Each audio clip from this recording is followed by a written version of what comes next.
Hello everyone, and welcome to the first episode of Keeper. I have a cough in my throat, and it's coming to the surface. Right after I hit record as well. Oh god, okay. First off, let me say thank you to all 4 of our cast members who agreed to do this at very short notice, because I decided I needed a show in between a little break on drifting, and I was like, oh, I'm gonna do a D&D thing, and everyone said, yeah, okay, pretty quickly. So, additional to that, I saw some people last week saying, is this the end of drifting? No, drifting's on a 2-week hiatus because we don't have enough cast members, everyone's schedules got very messy, and we decided a little break. So, in 2 weeks, drifting will be back. Do not panic. We still have a few episodes left. Past that, I think, seeing as it's the first episode, we'll go around everyone and say hello to everyone first before we start the show. So, let's start with Josh, because he's probably the longest away new returnee. Hey Josh. Yeah, hi. Last time I was here, I was a scheming vampire. And Tash was here, and Yeah. so was Desachka, so, this feels pretty familiar. You're not a scheming vampire this time though, right? Well, not too far. I feel I've been typecast for this. Help, chat. No, yeah, I've got a secret, and I'm very excited for you to find out what it is. But yeah, I'm going to be playing Borgen Knitwiggle, the gnome wizard. There you go. Moving on, we'll go to a new cast member. Someone first time on the channel. Hello, Elbel. Wow. Nice That'd be me. Hi, I'm Ellie. Elbel. Yes, this is my first time. I'm very excited to be here. A little bit nervous, of course, as always, but I am playing a vet for you today. I'm playing a sorcerer, and my very first time playing a sorcerer too, which I'm very excited about. Okay. Moving onwards, I'm going to leave you to last test because you were here last week. To Tashnar, who was here last time, I believe, as a grumpy ex-wife. Well, not really that grumpy. I more- wasn't grumpy. I was a great ex-wife. You were Yeah. a great ex-wife, that's true. Hi, I'm Tashna. I'll be playing Tarrowin today, who is covered in glitter. So now I'm going to be covered in glitter for several days. Thanks, self. Appreciate that. And I'm going to stab stuff, which is great fun for me. Beautiful. And finally, and we saw her last week, Tessachka. Hey. Hi, I'm totally the Monday girl. I love it. It's really nice to be here again for you guys. I am playing Mia, a rogue, which is also something I'm totally new to. And yeah, that's all I'm going to tell you guys for now. There you go. So, hello everyone, I'm Sheepdog, I run the Wandering Inn. We make the Monday show currently, but there's a Friday show coming, I swear. And yeah, aside from that, if you want to support the channel, if you want to support the shows, best place to do it is on Patreon. Always appreciate the subs and the support on Twitch, but at the end of the day, the Patreon goes directly to cost pay and to the production of the shows if there's any left over. We are now 100% covered on the Monday show, so if you are a Patreon, you are helping to pay for all of these lovely people here who came today. And yeah, as we go, hopefully we'll be able to bring you more shows. That's essentially the plan.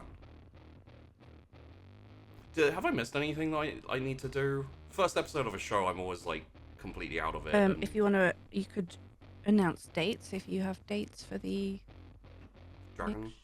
show. Yeah. Yes, the Friday show Dragon Dragon Riders, is starting on the 10th of June. July. Yes, the 10th of June on a Friday at 7 p.m. UK time, 2 p.m. EST. Just say Eastern. 2 p.m. Eastern. Then you're never wrong. If you've been keeping a little eye around, you will have seen that our wonderful artist who often does art for us has been working on some art. So if you go check his live streams, that's Exploding Dice, also known as Askren, you might be able to catch a little sneak peek of some dragons being drawn, which is very cool. Also, worth saying, this overlay and the starting soon screen, if you saw that, these are all kind of generic overlays available from Askren's store. He basically mocked up a whole load. One's like an ice castle, one's a tavern, a whole load of different themes, very, very cheap. And I picked up a bundle of them when they were on sale, and I decided to use this for Keeper. So, there you go. They're super cool. Very cool. So, very abrupt music cut. Shall we start? Keeper. Technically speaking, this is Keeper Precursor, because this is a lead-in two-shot to a show I may do in the future sometime. So, that'll be interesting. Okay.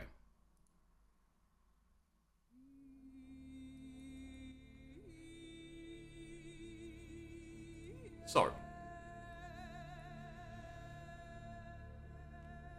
we are in a land of magic, mystery, monsters, all that type of thing. Once, the gods of the land had a much more active role thousands of years ago. They even manifested from time to time to guide, romance, even influence the rise and fall of sentient races. At that time, powerful demigods strode the land, great prophets incited wars, and inspired artisans created inexplicable creations and devices, all inspired by the divine beings who craved worship and adoration. Whatever the truth of these legends, the fact remains that these influences are felt even to this day.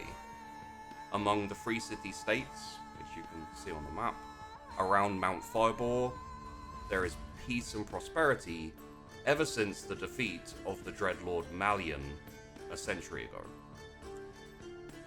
Mount Firebore was his mountain stronghold, and is now empty and a reminder to any with a desire for power, control, and terror.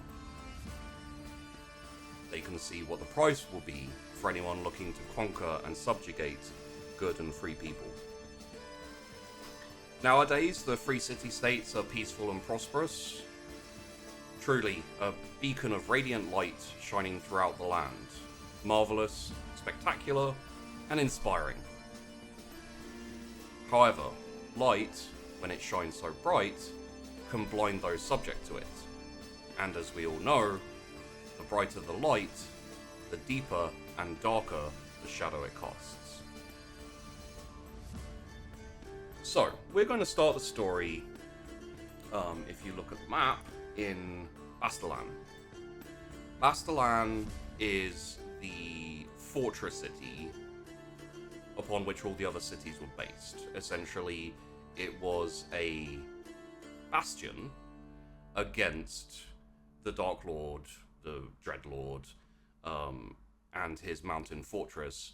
Essentially, if you'd like to get a little image of what the Dread Lord might have been like, imagine Sauron, you know, armies of monsters spewing out of a mountain stronghold, laying waste to the land around. And about 100 years ago, he was overthrown, dispatched, and he's now gone. So, in Bastalan, Governor Jenik Pernan has been requested by all the other city-states, townships, farmlands, anyone with any land, anyone with any influence at all, to deal with an increase in activity of monsters and banditry, all these type of things centered around Mount Firebore. He has decided to employ and fund expeditions out to the mountain to clean it out, to investigate it, and to essentially deal with the issue. And it is a place that very few people have ever tried to go since Malien was defeated. An aide to the governor has set up meetings and invited people who they think would suit the job to basically do an interview and to arrange payment and all of those type of things. Basically, to make the area safe again. All 4 of you have been invited to a meeting. And so, we will start with Borgen Nipwiggle. Difficult name to say.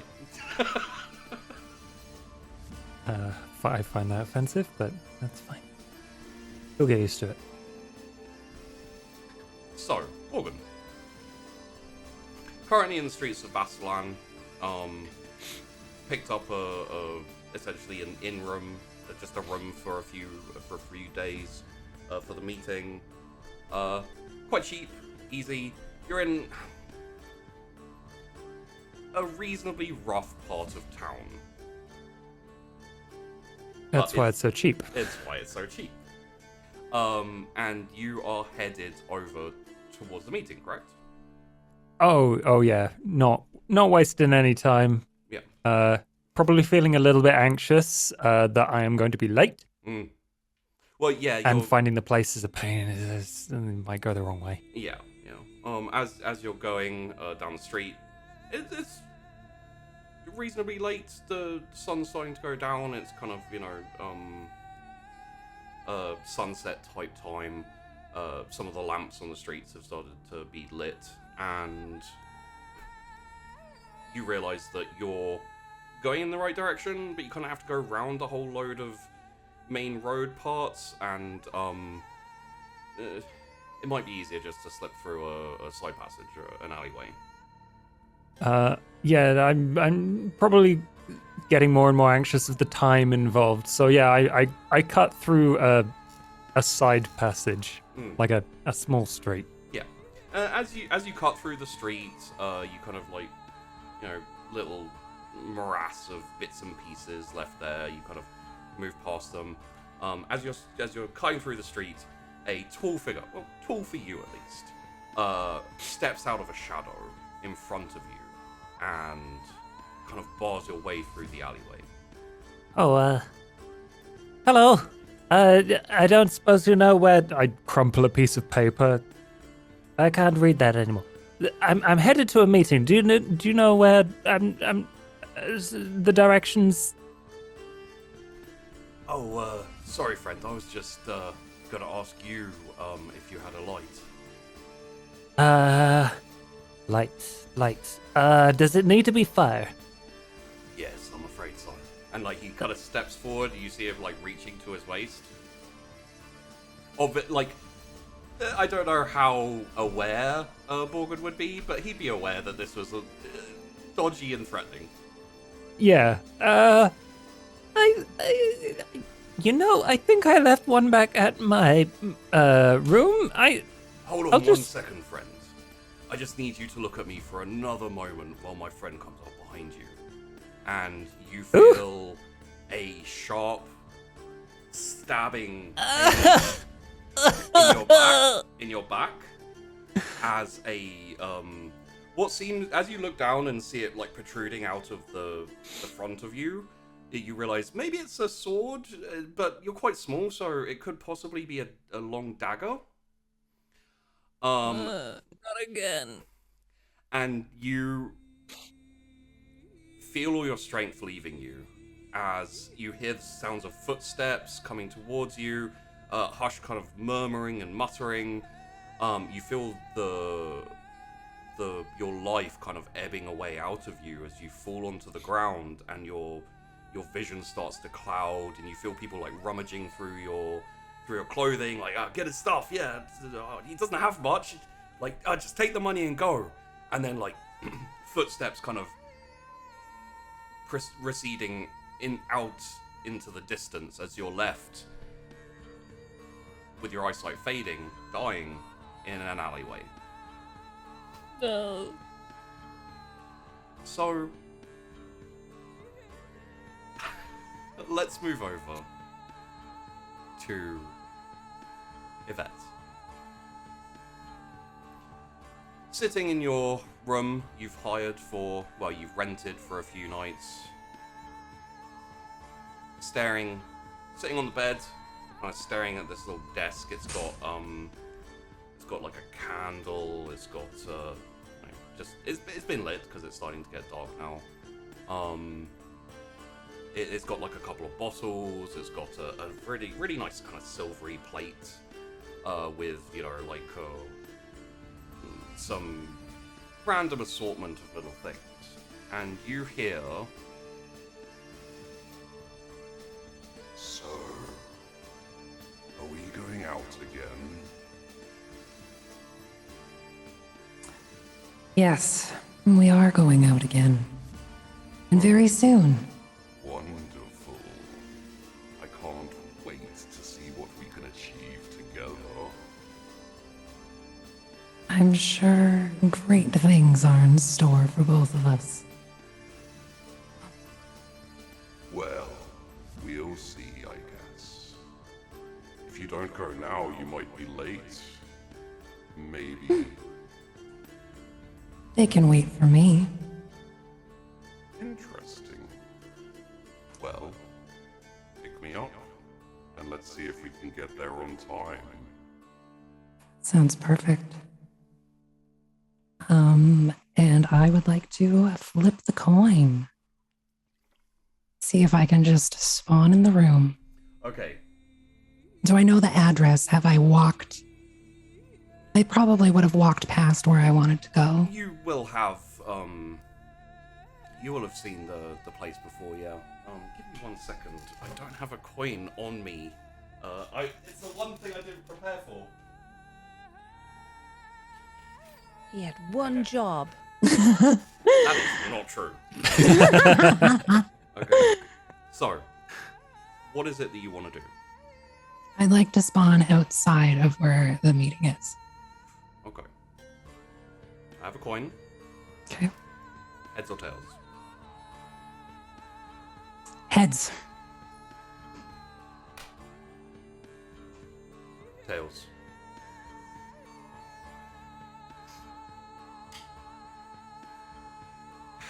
As you hold the coin and think, I want to be at that meeting now. Flip the coin, and it sails in the air, lands in your hand, put it on top of your hand, and reveal tails. Well then, You feel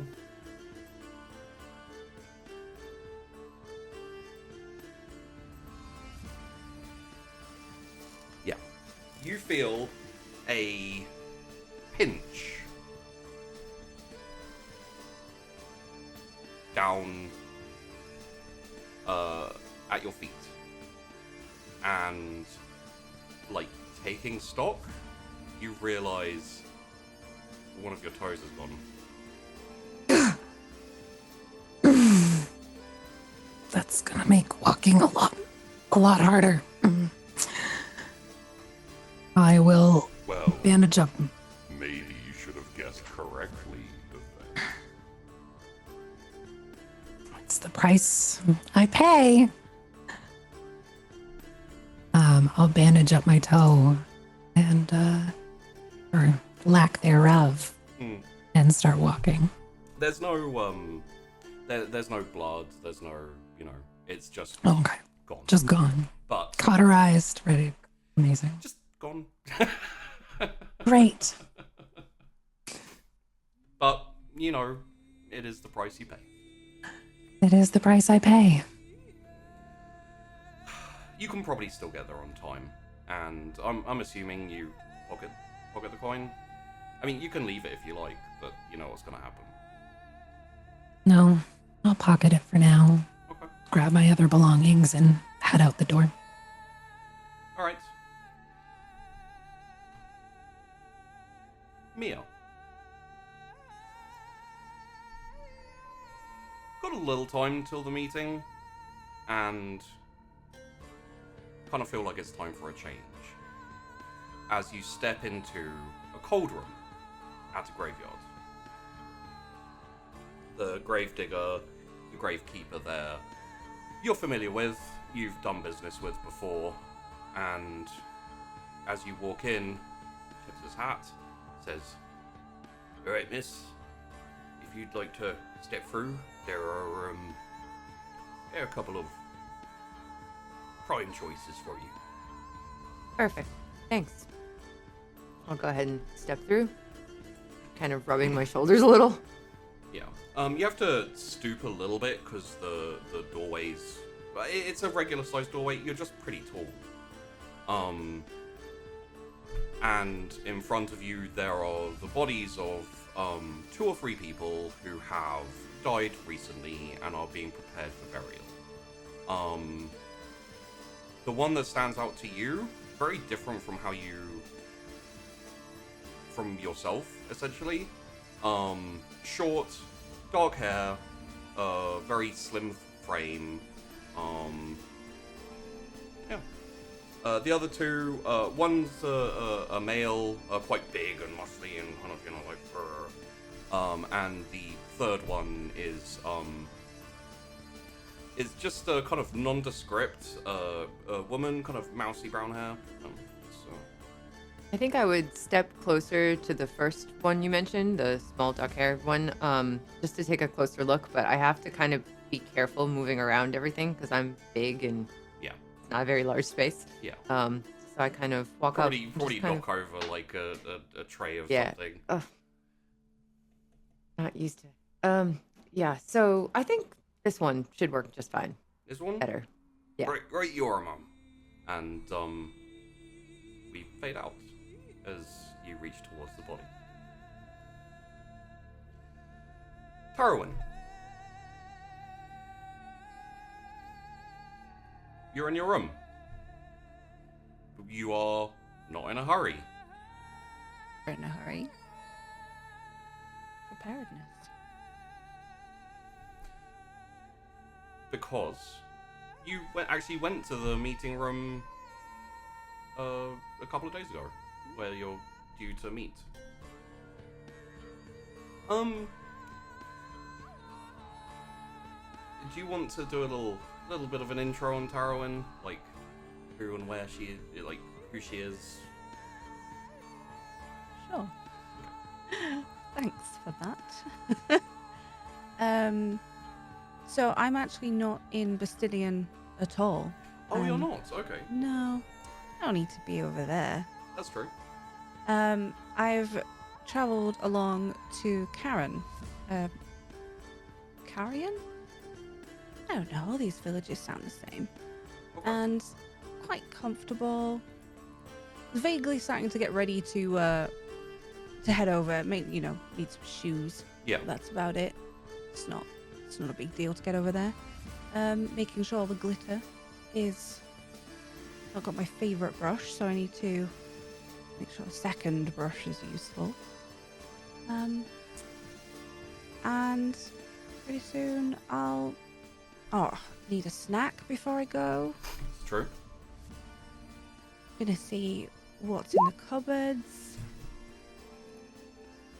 And keep an eye on the sun out the window. See how... I don't want to be late. But... Okay.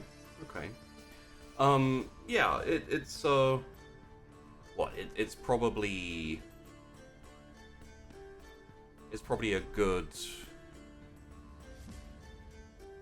2-3 hours to the meeting. Maybe even longer actually. However, you take your time. You get some food. You mess with the things in your room, and as the sun goes down and it gets to the point of the meeting, you decide you should probably get to the meeting. And so you disappear. And this kind of ornate, really nice looking chair pops into existence in the room. Okay. In the room you're in. Oh, in the room I was in. That's fine. Oh, now I'm gonna have to get a different chair. Didn't think of that at the time. But I'm gonna pick up my brush and save that for later. Make sure everything's perfect. And is anyone else here yet, or are they all late as usual? Like No, everyone's always late compared to me. everyone's always late. No one else appears to be in the room aside from a very severe and surprised-looking woman, who kind of does a quick. Oh, I'm sorry. Where did you come from? From where I was. Where did you come from? I've been in the room. I've been here waiting.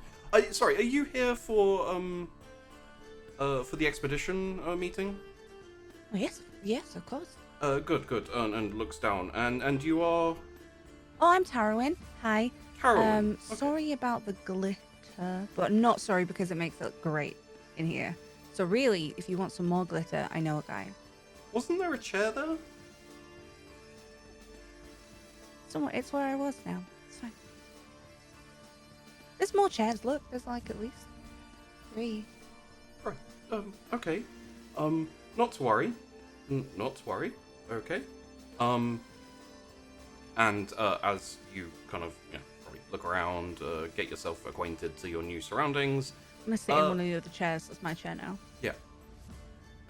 Borgen walks in. Am I at the right place? I'm here for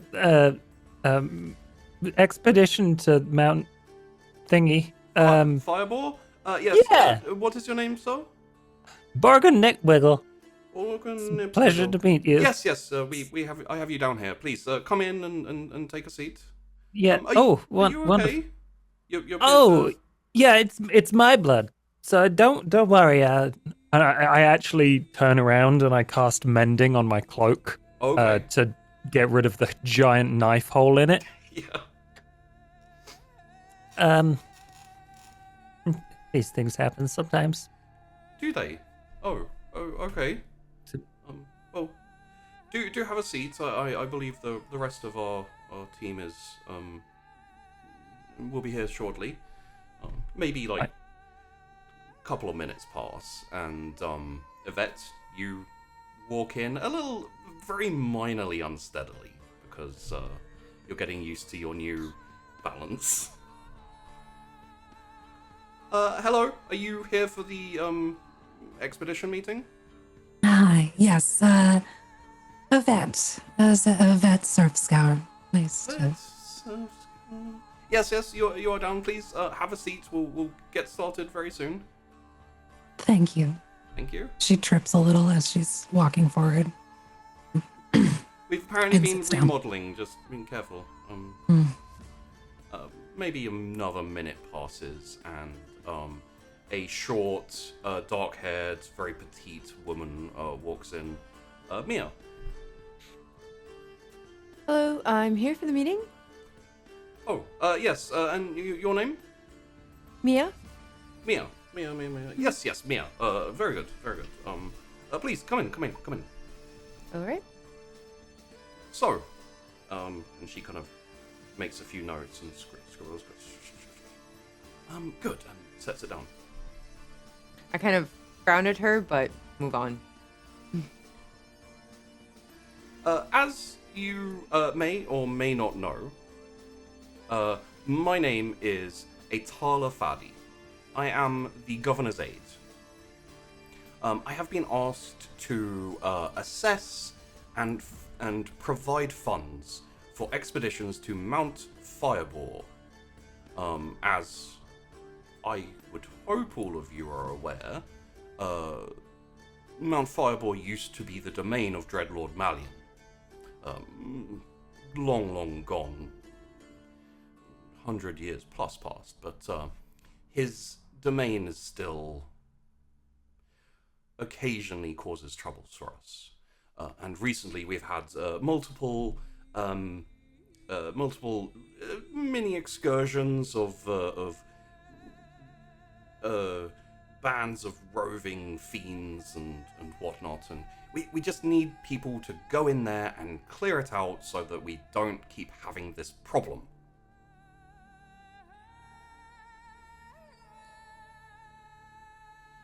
Now, yes, Mr. Morgan. Will we be expected to kill things? Invariably, the request is for a clearing out of little pockets of problem monsters and whatnot. So, best discretion, as long as they leave and go somewhere else, is the main objective here. Okay.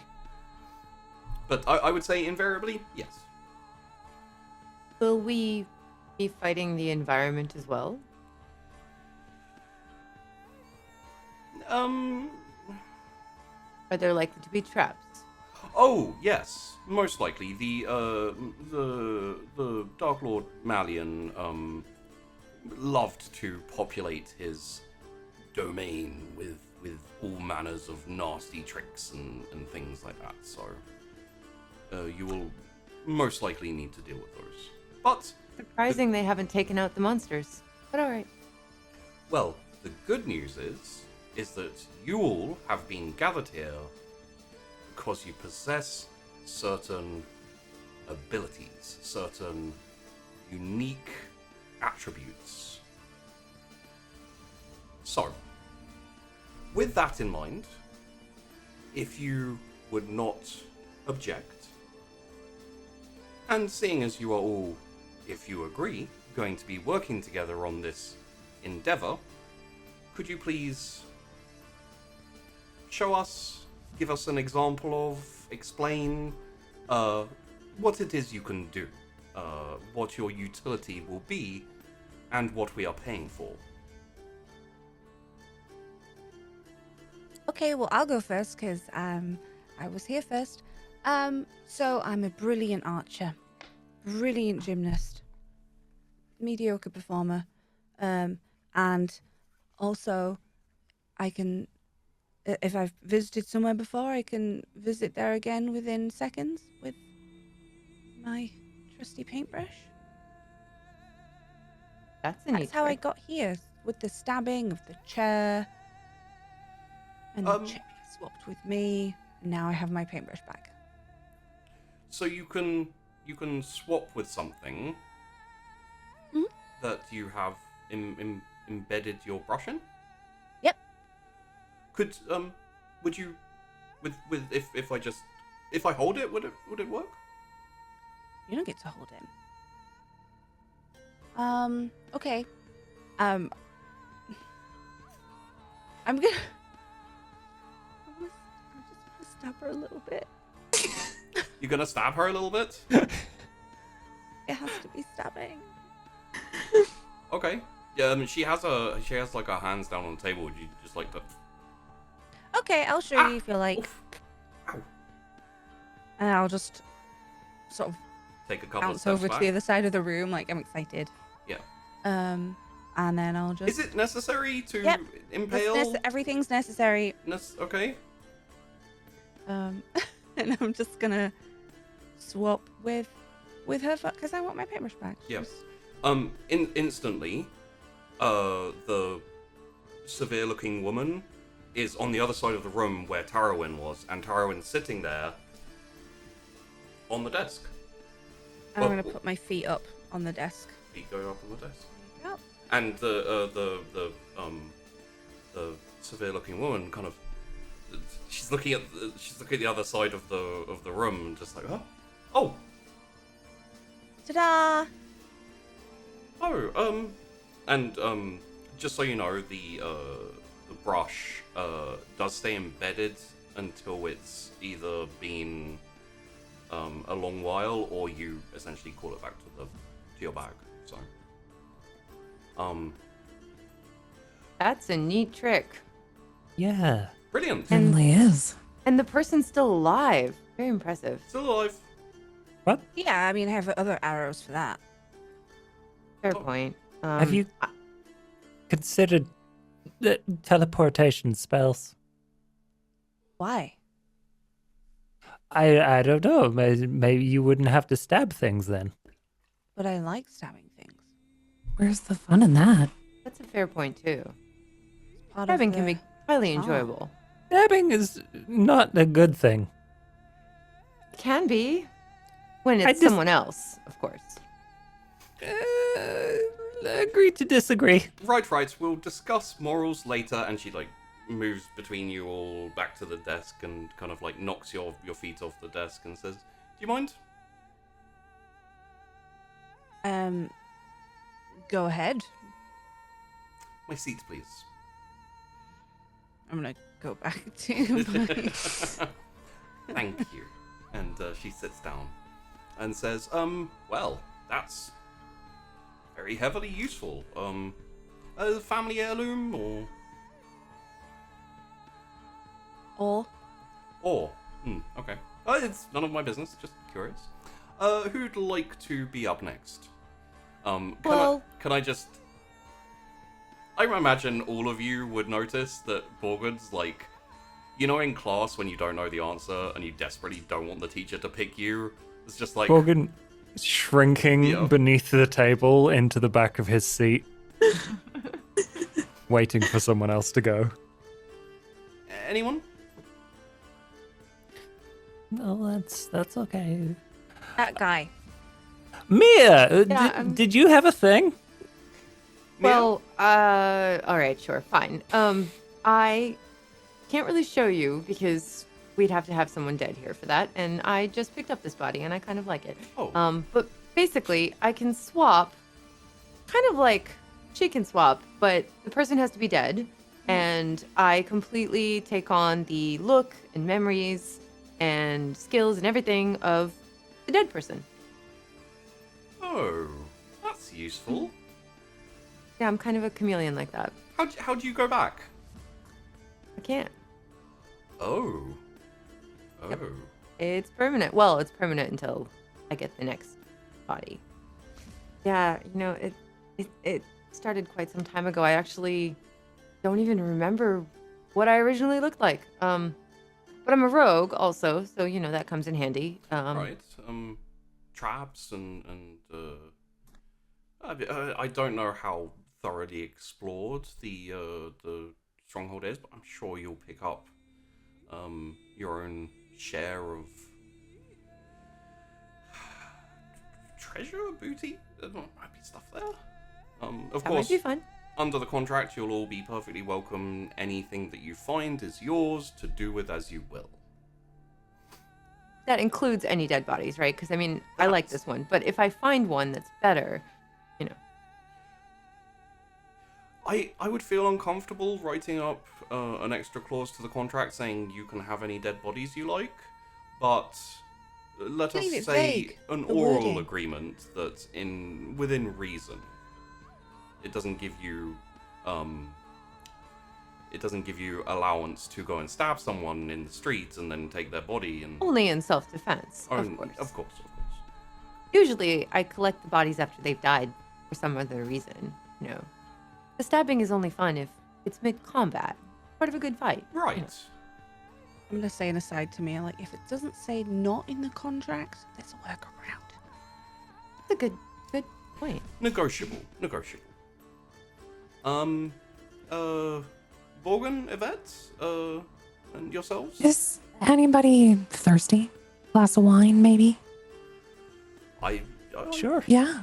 Okay. I will flip the coin to see if I can have 5 goblets and wine on the table. Okay. Heads or tails? Tails. Tails. You imagine the objective of Very nice goblets too, and very, very, very fine a wine. beautiful kind of silver inlaid tray with these kind of like encrusted goblets and everything like that. Appear with a beautiful decanter of wine already uncorked and ready to be poured. Fascinating. That's very handy. Don't mind if I do. Yeah. Enjoy. I like this. Somewhere hundreds of miles away in some mansion, some noble mansion, there's a like an old lord who's like, Delilah, I swear that our finest serving goblets were here yesterday. Lose my own head if there wasn't attached. But that's a whole other story. So this doesn't always work quite perfectly, but Oh? Does it have something to do with the coin that you yes. Consequences. And great successes. It's a big risk. And you hear Could in you your ask head, for anything? But a great reward. But a very great reward if it works in my way. Yes. And anything. very There's always a cost. very useful. You like put a little bit of pressure on your foot, just testing it. Like there's a cost. There's a cost. Well, that's all massively useful. Yes, I definitely very keen on hiring all three of you. Mr. Nipwiggle. How about yourself, sir? What useful? Yeah, it's utilities great. do you We've have? been all around, and should we be on our way? I'm afraid I do need to this is a lot of money we're contracting here. Oh, of course. What you can More. huh? I'm immortal. Well, I should be specific. If someone kills me, I die, but then I come back. It's awful.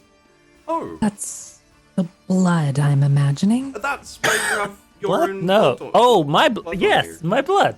That's I got a little bit mugged. So Got if mugged. she stabbed you and you died, you just come back? Yes, but I am not a fan of stabbing. What Are you a about fan of being shot? fire? No. Shot with fire. No. Combine them. You like feel everything with the experience of death, Oh yeah, it really hurts. but then you come back. It is and then I'm back. Every time, no matter what. just for you, Borgen, it is a little like muted compared to it's not like you don't feel absolute agony, but you do It's- feel the pain of getting stabbed, and it's not fun. It's been a while, so yeah, I've gotten used to it over a few deaths, but honestly, I'm not a big fan. I'm afraid, Mr. Nippergle, we will need to see a demonstration of your ability. I'm not paying for something that may not exist, and we are paying a lot. I don't think that's necessary. I mean, what if you're wrong? What if I'm wrong? I'm gonna turn to Vet, flip a coin for it. Got an arrow, like ready to go. I'm not paying attention to the you two. I'm just trudging. So, what if you were crushed? Like, if. I could set your arrow on fire. Oh. I'm just gonna like quietly. And I'm just gonna quietly light some fire in my hand and Okay. just across so the you table. and the woman is sitting there like as Borgen's like just going on a tirade of like, this might be wrong, it might not. You never know. You never know. It could be dangerous. Like, who knows if I'm gonna come back this time? You just hear a whip and a like, or like a thwomp as the arrow like goes straight through your back and kind of like halfway out your chest. And you look down and there's like this flame like kind of sizzling the front of your face, just like heating the front of your face a little bit. And I turn around looking betrayed, and then I die. Yeah, you turn around, you're like, Oh. ow, ah, and like you just kind of like slowly slump to the floor. There's a little bit of fire, just like I kind of start walking towards him. I almost can't help myself. I'm curious, but I don't quite touch him. Yeah, empty his pockets, Mia. Oh, as I'm the so tempted. as the fire like kind of fizzles down and fizzles out, the woman says, could someone remove the arrow from Mr. Nipwiggle? We need to see if he comes back. And like there's just a little like some trickling of blood and like pooling at the you know. I I'll think do it. I'm. Oh, all right. Oh, no. Like, please, if you would like to. I'm so curious. I really want to touch him, but I decide to hold off. Okay. Get to know him better. So I Yeah. take the arrow and just like pull it out. Just yank it out. It squelches and like There's a little spray of blood. maybe 30 seconds pass. Oh, why? Wow. Wow, you really came back. You Ow. Amazing. are actually immortal. There's a slight glow as I repair the holes Yeah. in my clothes. Got blood Can- on my arrow. Yeah, I give it You back got to her. an arrow in my chest. That's not there now.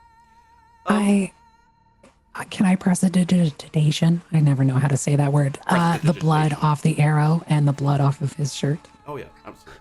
Just Oh, lift it off. thank you. Do you want to put it in one of the wine glasses that hasn't been used yet? Just like, Perfect. schloop. There we go. So, every time you die, you come back? Every time. Sorry. This is, I mean, everything you can all do, very rare, but I've never heard of someone who, presumably, do you age? Well, I'm not quite sure yet. I'm not that old. Oh. How old are you? I am 38. No. Really? It's relatively young in terms of gnomes, And but I have one word of advice. Do not delve into ancient, cursed king tombs. not? That's where very you good, acquired. very good advice. So, this Yeah. ancient king tomb that you're contracted to go and explore. Ah, No, I jest. It is not an ancient king tomb, kind of. So, I have no hesitation in setting aside a significant treasure chest for your expedition. You have the abilities we suspected you might. You have the reputation we're looking for, and the skills needed to head in. And I mean, traps, and she looks directly at Mia. Traps won't be a problem if you can just have someone walk into them and then. Oh, that's brilliant. Yeah. Yes, that's absolutely. a really easy way to get hurt. Well, I mean, you'll get hurt, but you won't. I mean, you'll die, but you'll Not me. won't die No, forever. not me. No. Definitely. I mean, we're all a little bit more finite, Yeah. you know. We can discuss this later. I look There's- at the other ladies and I'm just kind of like nodding to them. Yeah, you go. Sure, yes, we can absolutely discuss that later. Later sounds wonderful. I'll let you all figure it out for yourselves. So, let us say, send any bills. You know, feel free to go out and equip yourselves, stock yourselves how you will. We have a couple of horses and a cart for your travel. Feel free to fill it up with any supplies, anything you might need. Send all the bills to my office, and we shall see them covered. At the end of the contract, once you have gone in and have cleared out a significant portion, we will discuss further remuneration and also further work. One question. Did you mention what kind of things have been infesting / do we know? Rumors, hearsay, stories. It could be giant dragons. It could be marauding bands of beastmen, and there was There was one town that was burned to the ground by what was apparently a gang or a horde maybe of angry rat men. Okay, prepare for anything. Hmm. Ratman. I can't say as to how true any of these rumors are. I would say prepare for the worst and hope for the best. Very possibly you'll just have to clear out a few nests of, you know, bands of Rat men? monsters that have sat in there. Rat men maybe. It's unclear. Part of the reason for the expedition.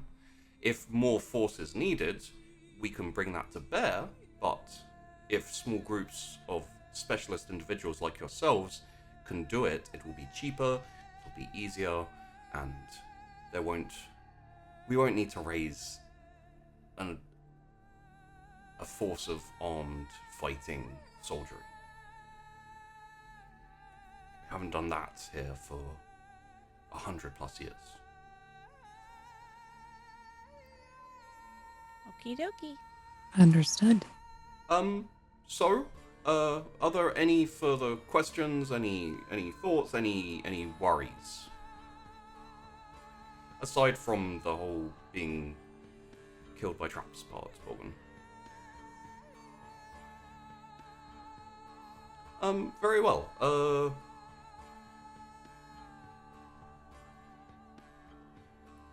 She's taking a moment, just eyes going over each of you, and says, Mia, here is a written note with the governor's seal on it that will allow you to shop where you like and send the bills over to my office. Lovely, thank you. Give you a certain amount of official duty while you're in the city of Bastalan. You're still not able to do anything illegal. You'll still be arrested. You'll still be put in the dungeon. It doesn't give you the right to do anything. I should make this very, very clear. But Alright. for the purposes of gathering some gear, should be adequate. Sounds good. Okay. Alright. In that case, whenever you're ready, please. Your cart, your horses are awaiting you outside. And yes, as soon as you're ready, please set off and keep me abreast if you are able. But I look forward to your safe return. I know at the very least I'll see you again, Borgen. Yeah. Guess Right. we should head off. Very good. On the way out, I think I'm gonna. If we need to come back, I'm gonna stab my paintbrush here for now. Okay. I leave it strategically as I leave places in case I need to. Yeah.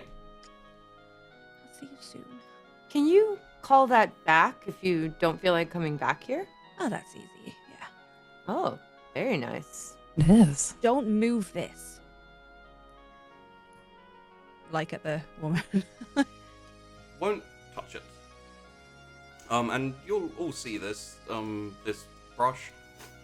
It looks like a fairly regular brush for the most part. However, it is intricately detailed with runes and carvings and all of these type of things. And the way it the way it acts, the way she's able to basically bring it back to her, kind of reminds you a little bit of your coin event. Mm-hmm. Except for yours isn't by choice. It just turns up. It's literally a bad penny. Yeah. So, as you head out as a group, let's take a moment. If anyone would like to expand a little bit on their artifacts, their abilities, anything that may not be known by the group, the player, the characters themselves, but you may want to tell the audience and everyone else just for the sake of like how this works. Borgen's yours is pretty simple. You can't die. I think Borgen expands upon it to the others because he just ends up talking about it because no one else has any questions about anything else when he's around. So he's explaining. He's like, oh, well, I found out a few things. So, for instance, if you chop off my arm, that will really hurt. But then you give it enough time, and then the arm will still work, and I can play tricks on people, which is That's entertaining. useful. Have you ever been crushed? Like, if your head got completely smushed? Did that grow back? I think so. I haven't been crushed yet. Yes. However, I imagine after enough time, I would just end up piecing all the bits together. Interesting. Grabbing one of his arms, like, and it's reattached. Oh, well, you gotta stick them back together, but otherwise... Yeah, if you essentially leave them, leave like the severed pieces pushed against you for long enough, it slowly like regrows and reforms. And there has been instances where you've like lost a finger and not got it back, and you've slowly regrown a finger. But the regenerator, like he still has holes in him currently. How many times have you? Well, there's 2 today, so... And it's been a few years, so, about 3,000. Wow. That's Yeah. quite a number. I'm a little bit clumsy, but, I would say. what happens if you don't get goblets when you flip your coin? That's a good question. You're walking a little bit unsteadily. Are you all right? There's a price to pay if something doesn't go quite the way that I'd like showing up at the meeting on time early. It makes one of your legs shorter? No, I'll lose a toe. Oh, do those grow back? No, Oh. Ooh. I'd have to find someone who I'm sure hopefully could maybe. I don't know. You know what? I've never actually lost a toe before. Been sent back in time before, and Oh. Broken bones. yeah, everything. You can find somebody to help you heal. Yeah. Growing back a limb, I will have to see. Morgan, if we cut off one of your toes, can you donate it to your vet? Oh, My toes are... just to be clear, Really good what, question. what species is I'm a that? human. Oh, I am a So- gnome. Yes. So if you want to... Anyway, baby toe. Also, I mean, it was my pinky toe, so your Oh, big toe, my pinky toe, Start to take my boot off. And I wiggle my toes at you. kind of hairy and gross, but Yeah. Bit smelly. maybe there's someone who can heal in the city instead of having to donate your toe. Oh. Right. We should be able to pay them no problem with this, right? Ooh. regeneration is possible but expensive and hard to find. So it will depend. Cure wounds wouldn't cover that, would it? Hmm? Would cure wounds cover that? No. Cure wounds would essentially repair damage and like, if you want to use cure wounds on one of your injuries, you can do that and it will close them up. They can't regenerate. This would be a regeneration of a pinky toe. Won't be super expensive. Like how much you guys are getting paid for this? It's a lot. We'll be able to cover regeneration, but you haven't been paid it yet, so.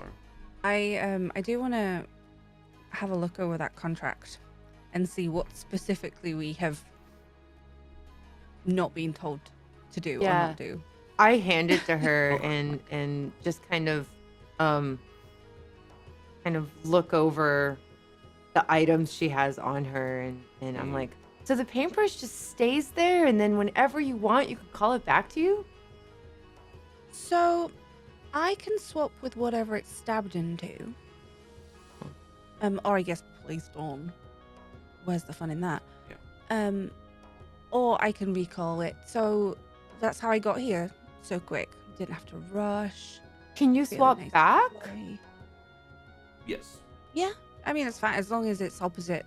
If I swap Oh. and then I pick it up, I can't or call it back. Well, I can't really. The brush stays as long as the brush is in, like you can swap back and forward multiple times if Yeah. you like, if I until you either swapped- call it back or it's taken out. Yeah, if I swapped and called it back, I wouldn't be able to do that anymore. That makes Um, sense. What happens if you stab it into a house? Does the house move or just the plank of wood? Oh, good question. Yeah, can you steal a house? It It's- depends on the size of the house. If it was Yeah. like a shed, you could probably swap with the shed. If it was the door of a house, you'd swap with the door. Yeah, I was just gonna ask that. So you don't even need to pick locks ever. You can just change places with the door and then you're in. As long as there's no traps. Can you send anyone else? I guess they'd have to have your paintbrush, right? I've not tried. It's mine. Okay, that's fair. It's never worked for anyone else. I'm just like mine. It needs to stab you. I'll stab and swap with you. Totally Yeah, I mean, understandable. They haven't been able to. I mean, they can unstab themselves, I suppose, but they've not been. As long able as they're to- not dead, right? Well, I mean, yeah, they can't move. Speaking of dead people, Hmm. Mia, I was just what about to is that? So I'm not actually taking the body of the dead person, just to clarify. Yeah. I'm basically touching them, and then I get all of their memories, and I start to look like them, and I just can do everything they can do. It's pretty interesting. So if there was a corpse on the floor and you touched them, the corpse would stay there. Yes. Yes, but Oh. I would look exactly like them after a moment and remember everything they knew. You broken into any safes with that? Ooh. I mean, I'm a rogue and a thief. So, So, essentially, Mia, the person that you're currently the person that you're currently impersonating, let's say, for the sake of argument. Wearing. You remember her? Who are you wearing? You look lovely. The person you're currently wearing is you have memories of her younger childhood, growing up in the city, trying out to become a part of the Bastilon Guard, who are essentially like the police force, you know, the guards, training, fighting with swords, you know, standing out late nights when it's pissing it down with rain and being really miserable, the success of being promoted to a sergeant. The only thing you never have is you never have the memory of their death. So you never know how they die. Possibly it's because it's so close to the end of them, but yeah. If you wanted, you could wander into the local guardhouse and be her and be like, hey, what's up? My name's Sarah. I'm a guard. I'm a sergeant. Order people around, tell them to do stuff, but Yeah, I remember absolutely everything. I remember her family. I remember her boyfriend. He's probably gonna be a little upset when he finds out she died. Yeah, that's gonna suck. Anyway, I do prefer to move on if I can, but sometimes I will use it and stick around in a place and get to know the people. It can be an experience. I like new experiences. It all started when I found this, liberated this, gem thing. It was a long time ago, I think. How long? I'm just curiosity. memories not- get a bit jumbled. Really sure yeah, I've taken on so many new personas that honestly, whoever I was, it's very fuzzy. I just have these vague kind of memories of curling up in the sun and chasing my tail and like grooming. That could, of course, be the memory. Like it is Yeah, hard it to could, tell it could which be is from your original anything. memories. Yeah. Um, So I'm not sure. yeah, to give you a little bit more info, you have at times taken on the form of creatures as well. Oh. So, like, you spent, I think, a good like 2 months or so just wandering around the wilderness as a wolf in a wolf pack. Oh yeah. I was a wolf once. That was quite an experience. Yeah. Obviously, you can't communicate or anything like that. Like, you know, you can't suddenly go, "Rero Raggy." Yes. But yeah, you haven't done a whole massive amount of testing, so you're not sure, but you suspect humanoid, animal, maybe monster. Similar in size. Things. You've had a couple of times of infiltrating fortresses, like kind of, you know, bastions of evil, like goblin fortresses or places like that. And essentially, how you do it, you wander around looking for a guard, slit their throat, take their form, wander in, and collect information. So you've been a goblin before. You were a troll once, which was rough because you had all of the troll's memories, which is really gross. No one should know how a troll poops. Oh God. Or eats. Either way, in or out, is disgusting. Ugh. But Yeah, I tell them that and I just kind of shudder. Yeah, I won't get into it. You really don't need to know. Nobody does. When it comes to the more dangerous, the higher, you know, if we're going into like, if we're going into like hydras or, you know, giants or big monsters like that, you've never had the opportunity to try, so you don't know. Technically speaking, if you run into a elder dragon corpse somewhere, you might be able to give it a shot, but for now you don't know. Yeah, that would be interesting to try. Have I ever been anything that could fly before? Of birds, an eagle or two. It's you have the memories and you have the like abilities to some extent. They're not innate and natural, so sometimes you have to practice, and sometimes you don't really get. Flying's a tough one. Oh, that makes sense. How Plus- long? Then you end up as a pigeon for like 2 weeks and desperately trying to find a dead body. Yeah, yeah. If you fly, by the way, if you ever get turned into a bird, which I guess would be possible for you, Yvette, if your coin, you know, decided to let That's you. true. One key thing is that you don't want to lose track of where you were, or you want to have an idea of where you're going, and everything looks very different as a bird. So I actually got stuck that way once, because I left my form, and I mean all that was remaining was a dead body of a pigeon, and then I just needed to find another dead body, and I didn't know where to get one. That was kind of a weird experience. Yeah. If in your head you hear, We have flown once before. That was amusing. We should try it again. Not right now. That was very Sport. well. We can't get there ahead of the party. Where's the fun in that?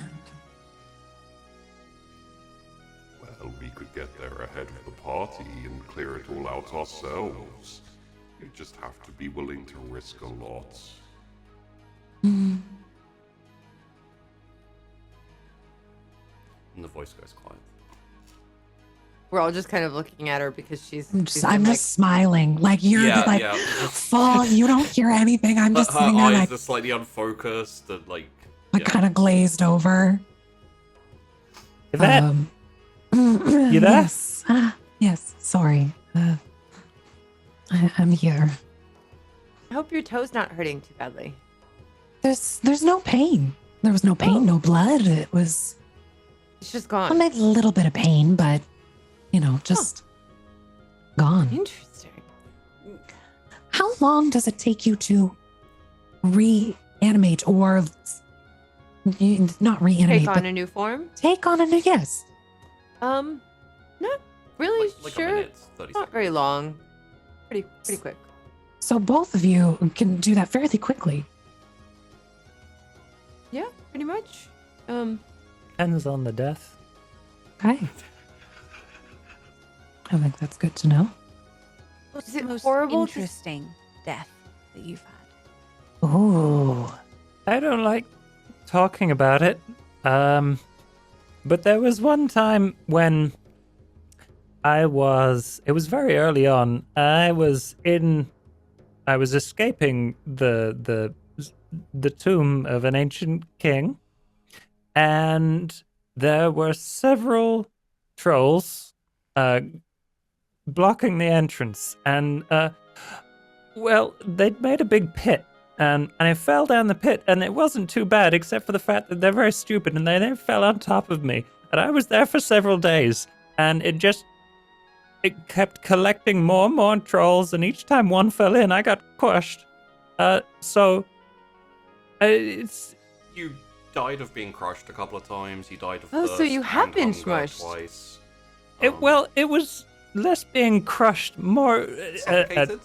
suffocation slash. There wasn't really anything to breathe down there, and there was several impacts, I would say. So I suppose that was the first. Well, after the first, that was the second to 18th. Hmm. Yeah. it is okay. The Intriguing. the house fire was also a rough one. Burning to death is never fun. No, drowning neither. Drowning is a bitch, yeah. If you starve, do you regenerate full of food feeling, or do you starve No. straight again and get away? Hmm? How quickly do you die of it? How quickly do you die of starvation? Well, I've not tried it yet. I Maybe think it you usually should. takes about a week. Well, I mean, once you've regenerated, do you die of it again? I mean, No, that's no. a fair Well, question. Eventually. yeah, it's. It would take about a week again, wouldn't it? Yeah. Oh, okay. I mean, Why do you as know long as we that? know. No reason. Creepy. What would happen if you were dismembered? How, like, and parts of you were put in different places? Like, That would be very mean. You I, you can always tell where parts of you are for the most part, unless they're It's destroyed. hard.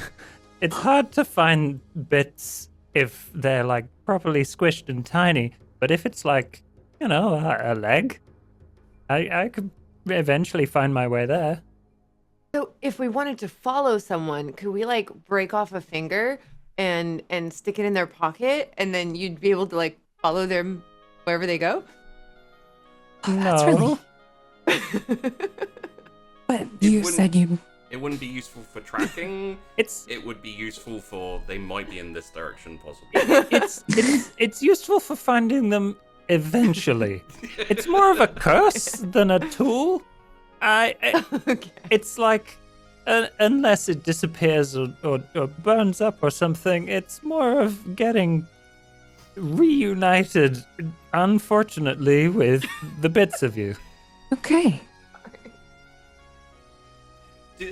Just as a question, because we know this. Well, you and me know this thing. Do you have any symbols on you of your? Oh yeah, Just 'cause yeah. I'll get Depending- everyone to roll a religion test if. Yeah, depending on if people are looking close. Just underneath the cloak is a little necklace with a kind of. I think it looks like two circles slightly interlocked, and they've got like a opposite direction kind of motif. Let's have our first roll. Technically. If anyone would like to, you can roll me religion to see if you have any knowledge of this symbol. Should I roll? No, you know who this is. This is your man. Okay, a 16. My boy. Nice. A 17. Nice. I have no skills in that, and I also don't care. That's fair. Yeah. You may know offhand, but you don't have to roll if you don't want to. Yeah. I would say both Mia and Yvette, you recognize the symbol. You've probably seen it on temples and places. This is the symbol of the god of time. Very old god, very, at one time at least, powerful god. His name is Belican.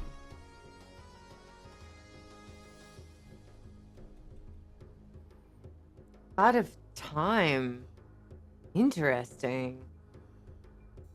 Oh, yes, I am a cleric of Belican.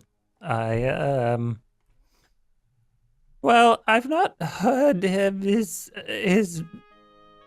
will upon the world per se, but I do good work for him, I think.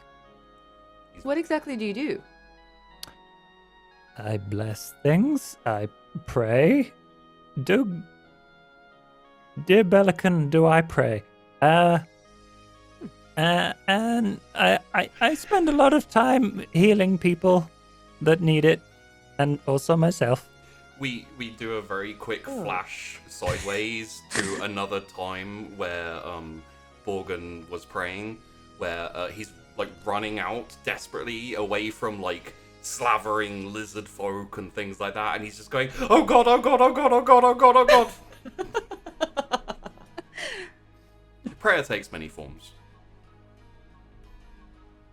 And we're Strange and back. mysterious ways. The healing sounds very useful for. It is. Very Can't do useful. toes though. Sorry. Yeah.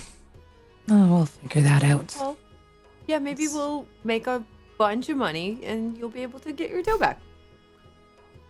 Or a prosthetic toe. Or I One made of just, porcelain. or I could flip a coin and see if I can bring it back. Yeah, but what if you lose another toe? What if you lose something else? Hasn't happened yet, so we can just.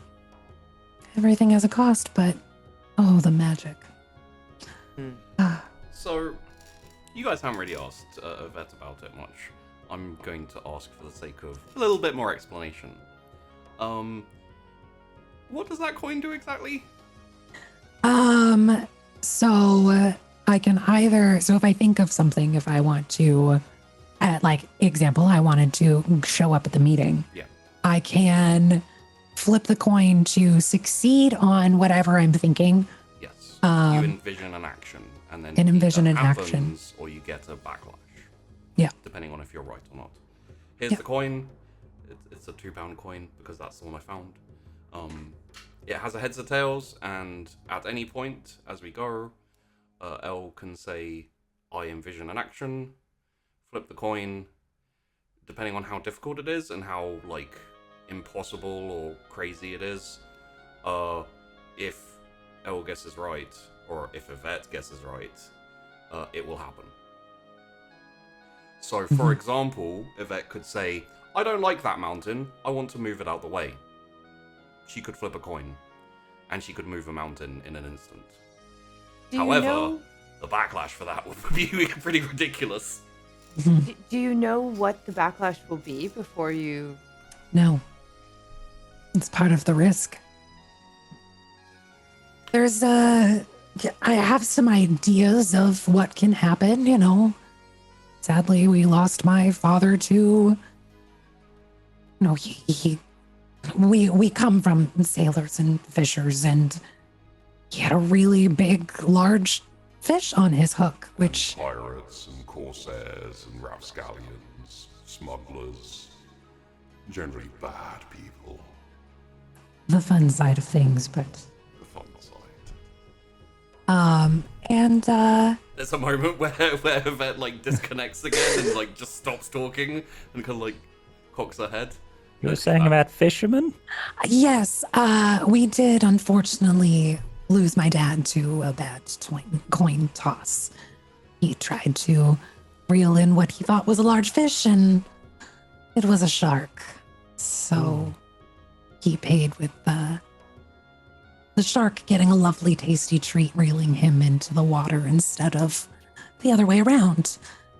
Oh. What was the worst thing that happened to you, aside from the toe loss? I'm so sorry. The toe, actually, isn't it? Like, It probably would be the toe. I've been fairly lucky. I I kind of get what I want, and things kind of work out my way. So, Interesting. You've had some broken bones, some nicks, scratches, bruises, etc. you know, the normal adventuring bumps and bruises and hurt things, but I've still got all my limbs minus a toe, and I live quite comfortably. Andy. So, Hmm. Yeah, I guess if you're not particularly risk averse, which as adventurers, If we're gonna live life, might as well be fun, right? For this contract, how much are we allowed to spend? Or if there's not set an upper limit? it's Oh, boy. for the it's essentially gather all the gear and supplies you need, and send the bill to the governor's office. Oh man, they've made a Okay. mistake with me. What I will say, just because I don't want to have to make you guys run around and talk to a whole load of NPCs I'm gonna have to create. For the purposes of your expedition, if you would like, you can essentially have a cart filled with supplies and say, I pull out a rope, there will be a rope there, because you essentially can pretty much grab whatever you need before you head out. Unless you'd like to run around a whole load of shops and make me create a whole load of NPCs and be like, oh, hello, I'm Crazy McBeardface, and I would love to sell you this wonderful goblet. I just Got some already. like for Tarawin, if there's not specific terms, then she's exploiting that. Okay. And we're gonna have like a golden cart kind of thing so that we can sell it later and get the money on top of the purchase. Maybe put a few things on back order that will be... Yeah, built and we're to like, the- well, actually, I really needed that blender Yeah. because Put a couple things on layaway and stuff. You know, I it's- see her doing that, and I commission like a fancy cloak with like a beautiful like cowl it's a dark color, but on the inside it's this really plush like mink. Mink I mean, fur. it's all needed for the Yeah. expedition. Absolutely. Also, lots of arrows for me and for you, Tarawin, in the cart. Arrows. Basically, Okay. infinite arrows. You have... Some extra daggers. Some Oh. of them maybe tipped with poison. Yeah. Alright. In that case, as you have gathered up a whole load of supplies, you've got a cart, you've got a couple of horses. Essentially, you just have a big flatbed open cart with a couple of... she made it sound like you have horses to ride yourselves. You don't. You have a couple of horses attached to a cart that you can sit on the cart.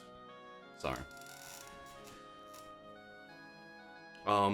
Day we It will probably take you 2 days by cart to head to the Mount Firebore. So unless there are any objections or things people want to do quickly, want to head off? Sure. Okay. Can I make sure that there's some type of explosion stuff in the cart? Sure. Black powder exists. Perfect. It is not very much used for guns and things. Guns aren't a common thing. I would say like maybe a flintlock here or there is the best you're ever going to find, and mostly used by nobles and stuff for hunting as opposed to combat because they're not reliable. But black powder's a thing, and it does explode. So Perfect. okay.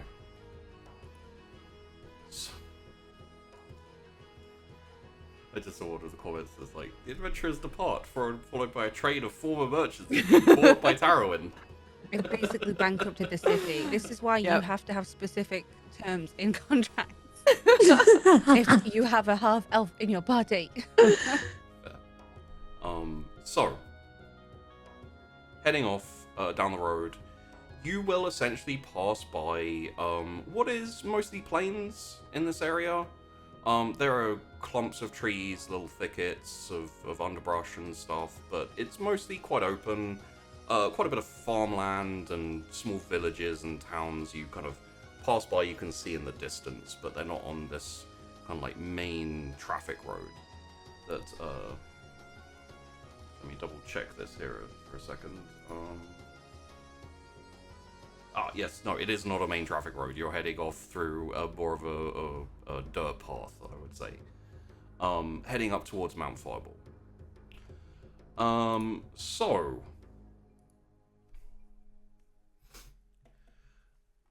For the first night, you settle down, make fire. Basically, I would imagine and have one person on guard, maybe two, like, you know, half the night. Pretty standard. The second night, you're getting closer to Mount Firebore. You can actually see the ring of mountains, quite foreboding.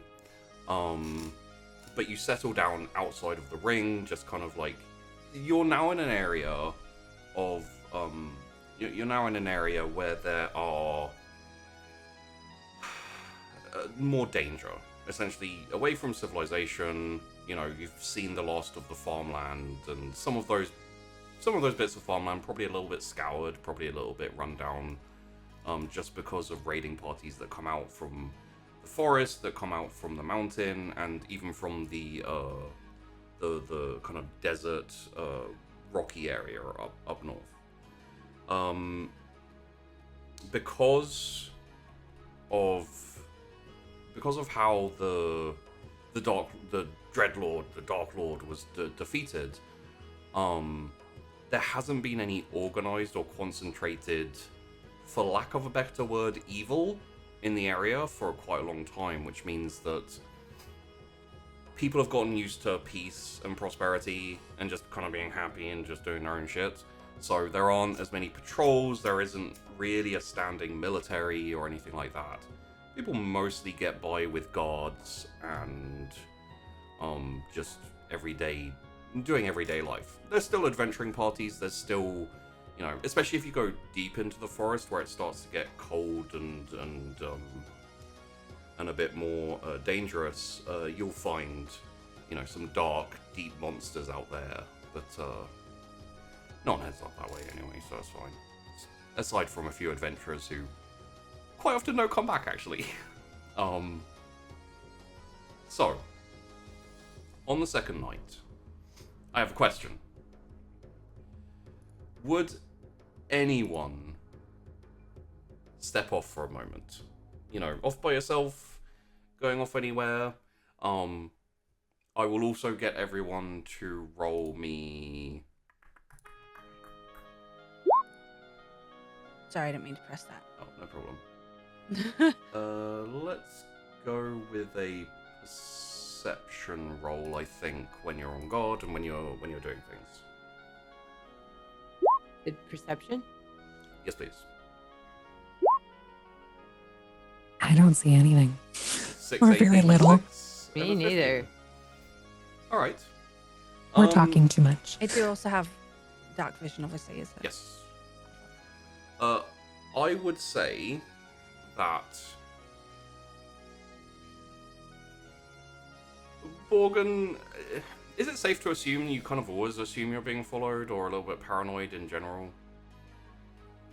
You're muted. Yes. That's okay. It only took In the chat, guys. an hour in and a the chat. half. Hmm. I don't think he's paranoid. I think he's fatalistic. So he's not too overly expecting like getting followed or whatever. Okay. So you probably get a vague sense of, like, you know, something in the area. Tarrowin, much more so, you're pretty sure that there's either someone in the area keeping a distance from you, who's aware that you're here, or possibly following you, one of the two. Okay.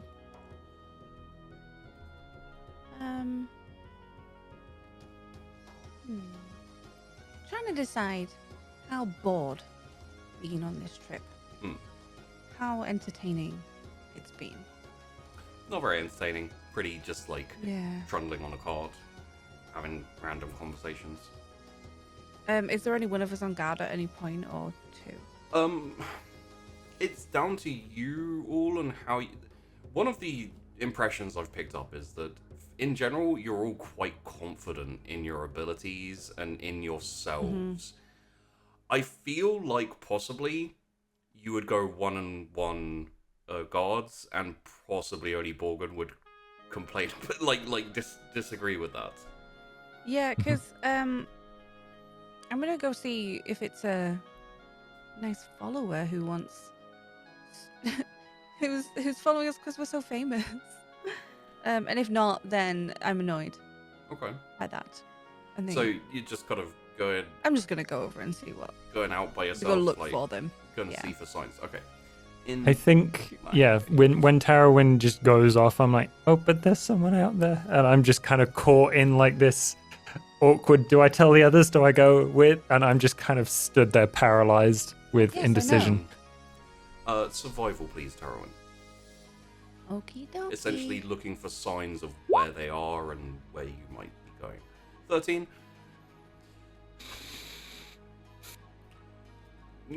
What I can give you is you get the impression of intelligence because you do pick up signs, and it seems like as you get closer, they get further.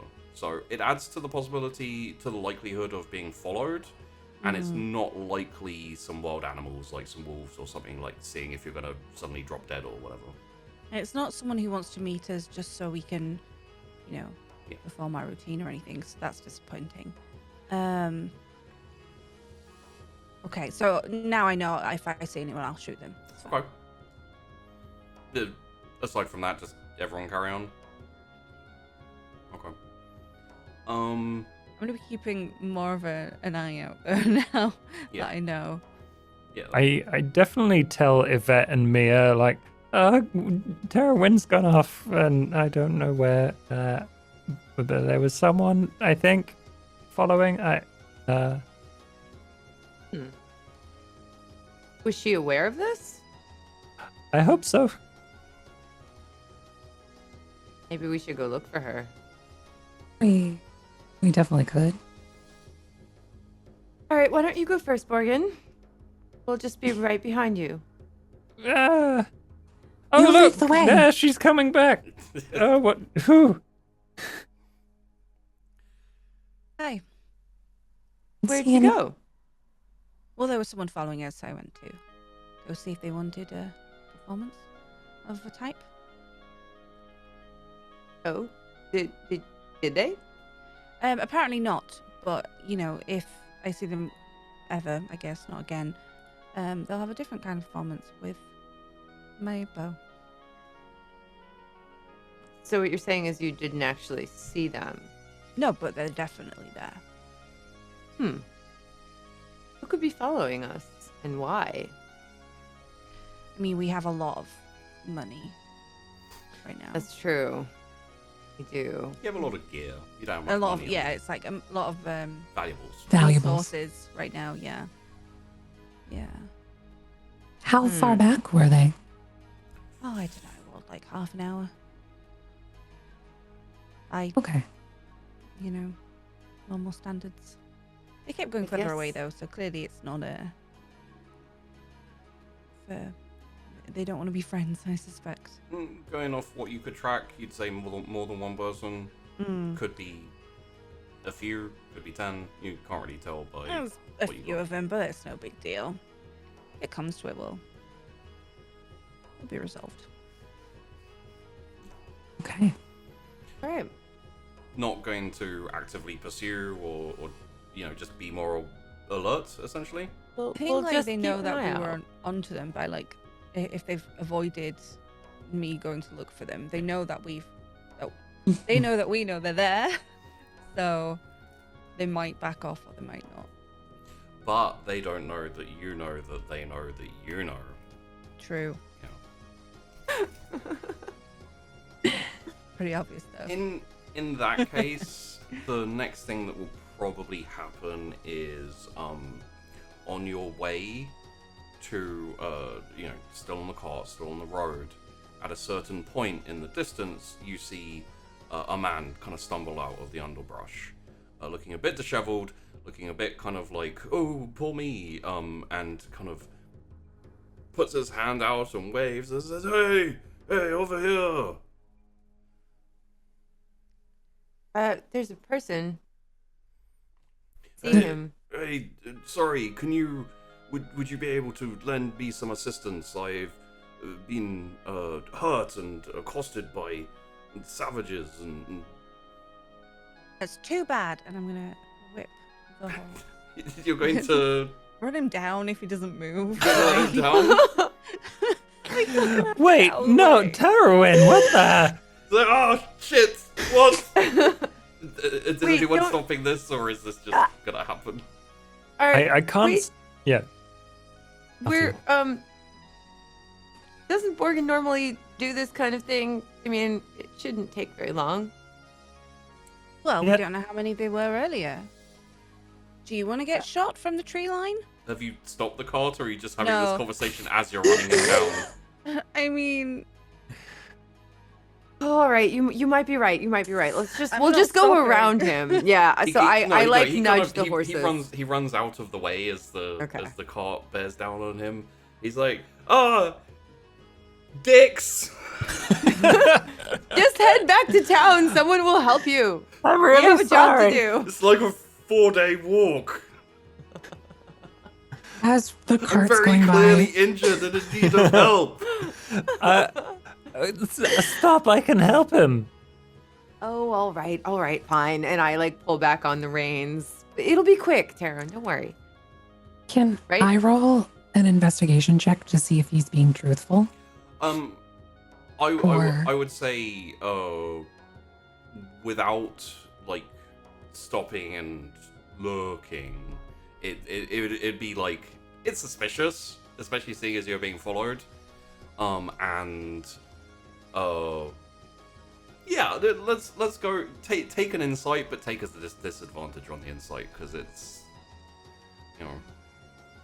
I imagine we have gone past, and at least we're past the You have area passed he the wanted point. us to stop, and I'm like, ugh, fine. But if you get shot, I am leaving you. Well, we're just gonna send him, right? So if he gets shot, he'll just wake back up. We'll just stay here in the shelter of the trees and keep an eye out. Oh, okay, go but on, don't Morgan. leave me. We won't. The man has kind of like Probably. got onto his knees and like fallen flat in the dust, just kind of. I will say, Yvette, like, you don't believe him just because you rolled bad insight, so you make up your own mind as to Okay. you know what it. You have no insight where you're like, I know it is. There's no uncertain." extra. Okay. Yeah. Cool. So I you fall off the back stop of the cart and I. stumble off the back, and you kind of run over to him and. I do want to I want to like stand up on the cart with my longbow and sort of be prepared, I guess, Yeah. because I don't like this situation. No. This is not what we're being paid to do. No, it's not what you're being paid to do. It's suspicious as hell, and you are unsurprised when Borgin gets over there. The man suddenly jumps up, grabs him, and holds a knife to his throat, and says, "Ha ha! You foolish, kind of trusting idiots! I can't believe that you fell for the oldest trick in the scroll. Leave me alone. I We have recommend books. you Book, the oldest. shoot him. They're Go not for very it. technological, What this did I one. say? And You were then right. You were right. three other people come out of the bush. They're kind of like hoods, and you know. Oh, bugger. They don't have any ranged weapons. They're mostly swords, fairly rusty and crappy. And they're like, now, and he kind of like he's partially lifted up Borgin because he's a human and Borgin's quite small. Now give us all of your gear and stuff, or we will kill the gnome. Dude. It's fine. Just kill him. Yeah, What? you're really, No! Wait, really what? not that threatening. Wait, what? Yep. I mean, we could just keep going. We really. But It's fine. no, but we'll kill him. And he like turns the knife and like points it at Borgin's It's chest. ahead. really. It's fine. Yeah. Yeah. Go for it. I'm not bluffing. We will kill him. Okay. It's seriously okay with us. And Go ahead. Wow. I do feel bad Sorry, for Borgin sorry, a little little bit. buddy, but apparently you I'm don't gonna- have Yeah, I felt bad for Bogan a little bit, and he will have to catch up with us, and he does need to go through the traps. So I'm gonna, can I shoot at one of the ne'er-do-wells that have emerged from the trees, not holding Oh, Bogan? yeah, absolutely. So give me an. We're not really into combat. You know No, how it I goes. just want to. I get I get to do 2 attacks on any attack basically, so I want to be able to shoot 2 of them if possible. So you're essentially one on one and one on another, just kind of like. Okay. In that case, roll me an attack. I'm pretty sure I just pressed this button. 25. That hits. If you 8 does not. Where? Give me a sec here. 8 does not hit. 8 kind of. Hold off on that. Sorry, Bogan.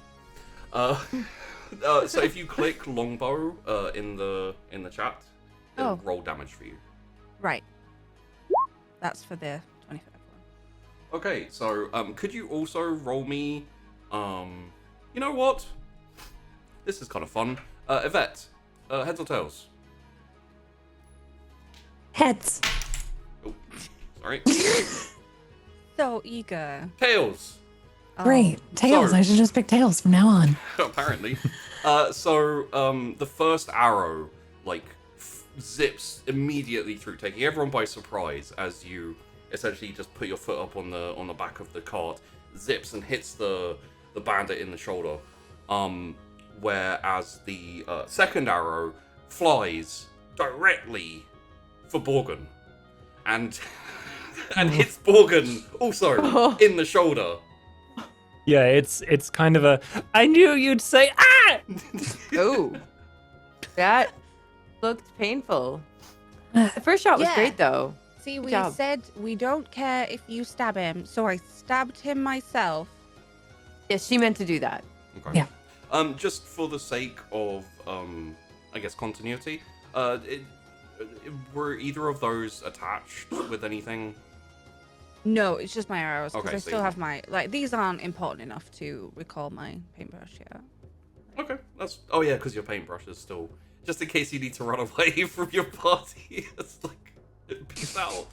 Look, it's a very considerable option. That is fair. At this It point, stopped us in the trees at a clear ambush. I need to leave that somewhere safe. could you all roll initiative just so that... Oh, well done, me. Just so that Ooh. we can see the how things will go. All right. Okay. So Taryn, you'll go before these guys. What we will do is essentially this is a rough turn order. We're not going directly by initiative, so you know that's. The bandits will kind of all go together, but, you know, which means we'll start with Mia. I'm assuming they're close enough that I can hit them with my short bow. Yes. Okay, so I'm just gonna go ahead and shoot my short bow at them. Okay. So there's one that's holding Borgen, which will be dangerous for if you miss. You might hit Borgen, but it really depends on how much you care. But there's 3 others, one of whom is already reeling from a shot in the arrow. The one with Borgen seems outraged and upset and is kind of poised with a knife, so we'll see how that goes.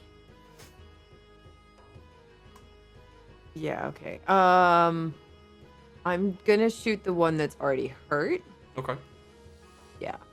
I think. Just a follow-up arrow. Yeah. That hits. Roll me your damage.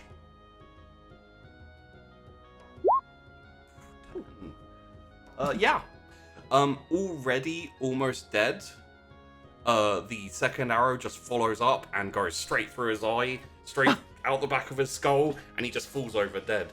And the leader is still like in the middle of like, you don't care about your friends? And then you just shoot the guy through the eye, like one in his shoulder, one hits Borgen, and then another arrow comes through and just pierces the guy's skull, falls over, dead. No, not too much, but if you care about yours, you might want to drop him and run away. Just Okay. Are you attempting to like use this moment to like convince them to do this, or is this just kind of like a quip?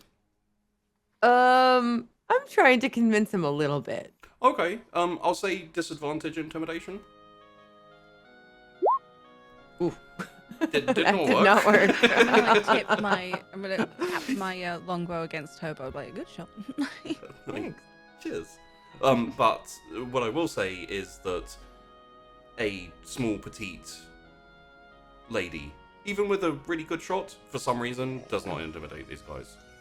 Damn it. If Are you were taking still a- the Valkyrie that you were before, like big, Yeah. muscly kind of shield maiden type, then Yeah. might have gone I better. forgot I wasn't tall anymore. Darn it. It's such a weird thing to say. I forgot I wasn't tall anymore. Next up will be Tarwin, you're up again.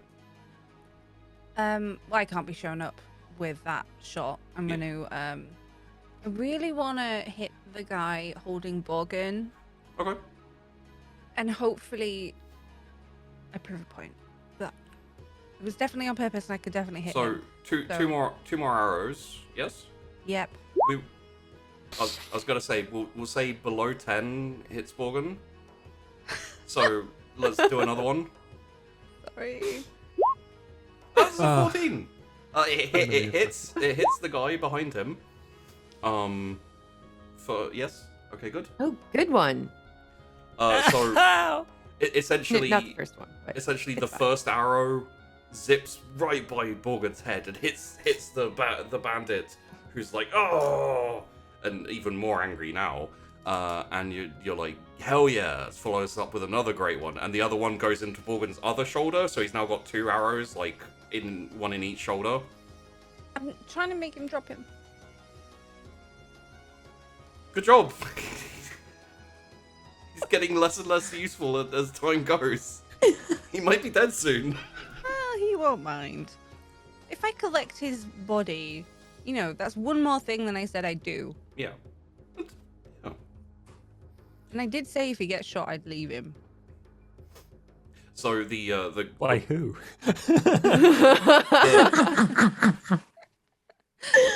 the guy who has Borgen like looks down at him. He's got an arrow sticking out of him, like out of his side. Borgen has 2 sticking out of him. He's like, "Sorry, little buddy, you've only got Help 1 use me. left." Help Holds me. him up and starts charging at you with Borgen out in front. And Borgen's like kicking and like, ah! Oh god, oh god, oh god! It's not the time for prayer, Borgen, but sometimes, it can't hurt. The other 2, like, they had their swords unsheathed already. They also both like start charging towards the cart. Because you stopped so far away, they're not going to get here this turn. Next turn, they'll be able to close the distance and basically engage you in melee combat. But for right now, they're charging, they're shouting, they're rah! And also, Borgen's like, ah! So next up, I believe, is Borgen. Oh, cool. I don't really know what to do. I'm going. You're not restrained in the sense of you can't do anything. Like, if you want to try something, you can try something. Yeah, I've got an idea actually. Okay. I'm going to cast Flaming Sphere right in front of myself to stop him charging. Oh, like a kind of pushback. No. Just like a wall of fire that he'll either want to stop moving through or die trying to or accidentally running through. Okay. Okay. Give me a second. I feel like I was nicer to Borgen than Borgen's being to Borgen. Okay. Yeah, the flaming sphere, like, what I'll say for the flaming sphere is if you want to use it like a rocket push to push him backward, like slow him down, you can do that. Like, that sounds fun. I definitely want to slow down. Okay. Yes. And yeah, let's do it that way because it's less of a. In that case, I'll roll his strength with disadvantage. Yeah, that's not enough. Okay, so essentially what happens is you panic, put your hand out, and just start firing flames out of your hands, like, towards the party. Obviously, it's not going to reach the party. but what it does is essentially act like a propulsion backwards. Do you have like a magic roll or something that we can designate how powerful this is? I have a spell save DC and Yeah, a spell let's- attack bonus. Let's go roll your spell save for the purposes of this. Excellent. I know how to do that, but if someone could remind me. What? Actually, this might be better. What does your magic run off? Like, what's the primary stat? Intelligence. Roll your intelligence then, please. Never mind. Okay, so it's not as impressive as I first described it, but it is enough to essentially like slow down his movements, and he starts like digging in the soil, in the dirt, and he slows down compared to the other two. And it essentially, you have not quite stopped him, but he's not going to get to them next turn now. Is there anything else? You can probably struggle to get free if you'd like. Be a strength. Yeah, Strength off. Mr. Nitwiggle's gonna wiggle. Wiggle, Try and wiggle. get himself free. Wiggle, wiggle. Okay, so this will just be a straight strength off. That's Oh. 5. Oh, I might win that. Strength. No. Why would you say that? I might win Your that. combined You're doing rolls. great. Have you ever encountered sheepy dice before? No. So you wiggle and you wiggle, but honestly, you're not that wiggly. You're a bit more nippy. And essentially, you're like flailing around with like fire flying out of your hands as well. And he's kind of like, oh, stop! What do you Let go! need to help my friends? And we move on to Yvette. Can I get at least like 15 feet away from Bork and the man holding Bork? I would say they're that far away. Yes, Okay. at least. So I'm gonna move up and I'm going to cast Thunder Wave, but I'm gonna use a sorcery point to hold Borg. So what'll happen is my Thunder Wave will push anything in a 10-foot space. My attempt is to push the man who's holding Borg back and keep Borg where he is. Okay, I have a feeling I know how this is gonna go, and I love it. So, So he has to make a Constitution saving throw Constitution against- saving. Okay, my 15. I believe So if he that. gets less than 15, he fails. Rolled a 20. Well then, Well, what did I roll? Did I roll a 20? I rolled a 19. he still stays where he is. So And then, what I would say is, because you're using the ability, right? It's not going to hurt him. It's not going to do damage. But the fact of the matter is, he's already been stopped, so he doesn't have any forward momentum.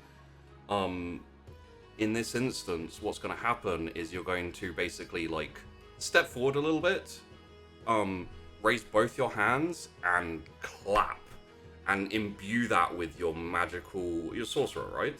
Yeah. So it's like your innate magical ability, it's like a shockwave of force that like rolls forward, and specifically aimed at this bandit, and unfortunately Borgin a little bit as well, but Borgin, you're fine. What happens is you do manage to hold Borgin, you do manage to push him back. Okay. However, he's holding Borgin by his clothes, which means as Borgin's I'm sorry, dude. As Borgin's held, and the bandit is pushed back away from Borgin. Borgin is now 2 arrows in him, suspended in the air, spread-eagled, completely naked. You probably have a loincloth on, I would say, like some undergarments. Sure. If you like, you could be naked if you want, dude. I'm not restricting you here. I'm not flying free Nipwiggle today. wants to be free. Not today. Not today. Okay, yeah. Do you have like a loincloth on, some type of thing like that. And just he flies back about 5 foot, 6 foot, still holding like ripped pieces of clothing. And Sorry about that, but you can run now. he kind of still held in the air though. Animated, still all in the air. Yeah. Okay. But by your turn, Borgon, I imagine you drop. You know, be good. Quite impressive. I just like look at her and So, reassess. round back to the top, Mia. You're up. So okay, what are the other guys doing at the moment? Well, Borgon's slowly drifting down to the floor.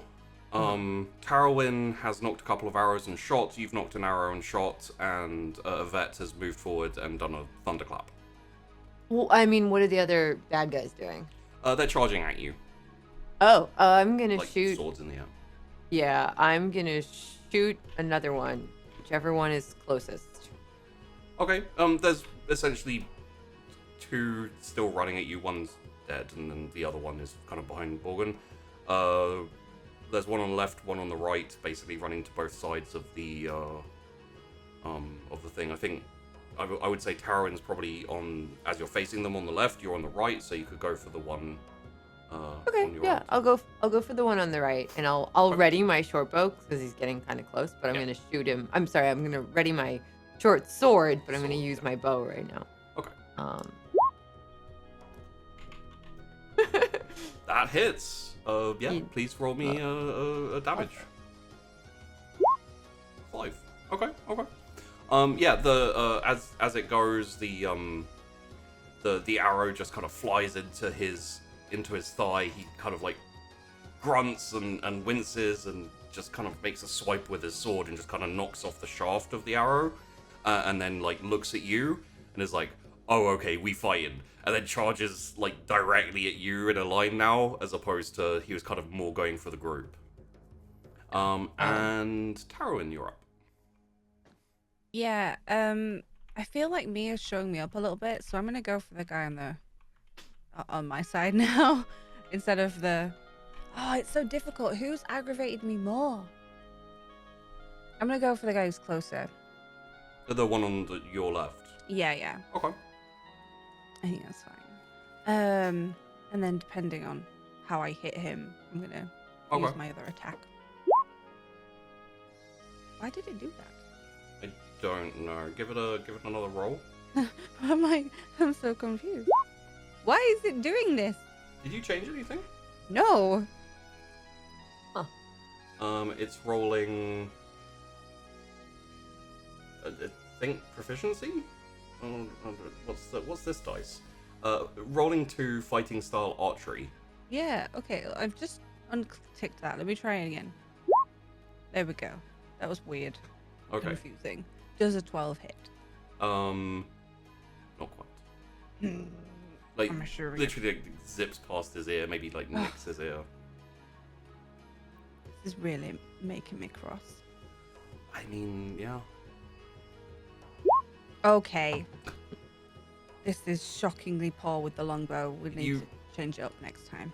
You draw, fire, both arrows, quick, zipping, and just take little nicks out of both of his ears. He can't wear earrings anymore. You have defeated him. I mean, that is a tragedy. It is a tragedy. Honestly. But, yeah. I think... Can I do a ready action for next time? Or no? I think if you've made both your Yeah, okay. attacks, I would say. I think, just for flavour, Yeah, I'm not flavor using away. my longbow anymore. You're like Looking looking that at this over my shoulder, disgusted. like- You're like, Terrible. So, on their turn, the 2 guys at the back are going to the two guys at the front. One is going to charge directly at Mia and take a swing. So this does a 22 hit.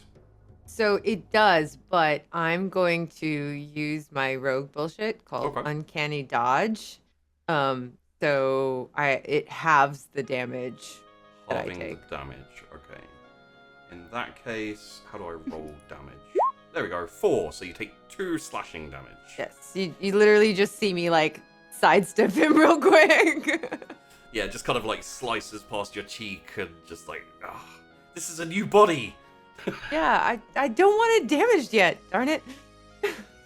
And the other one is going to charge at Tarrowin, who, starting out, seemed like the most dangerous. That may have switched a little bit, and is going to probably miss 9, Yeah, my. and just kind of like thrusts forward with the sword during the attack, and you just kind of like step back slightly, and it just kind of whistles past.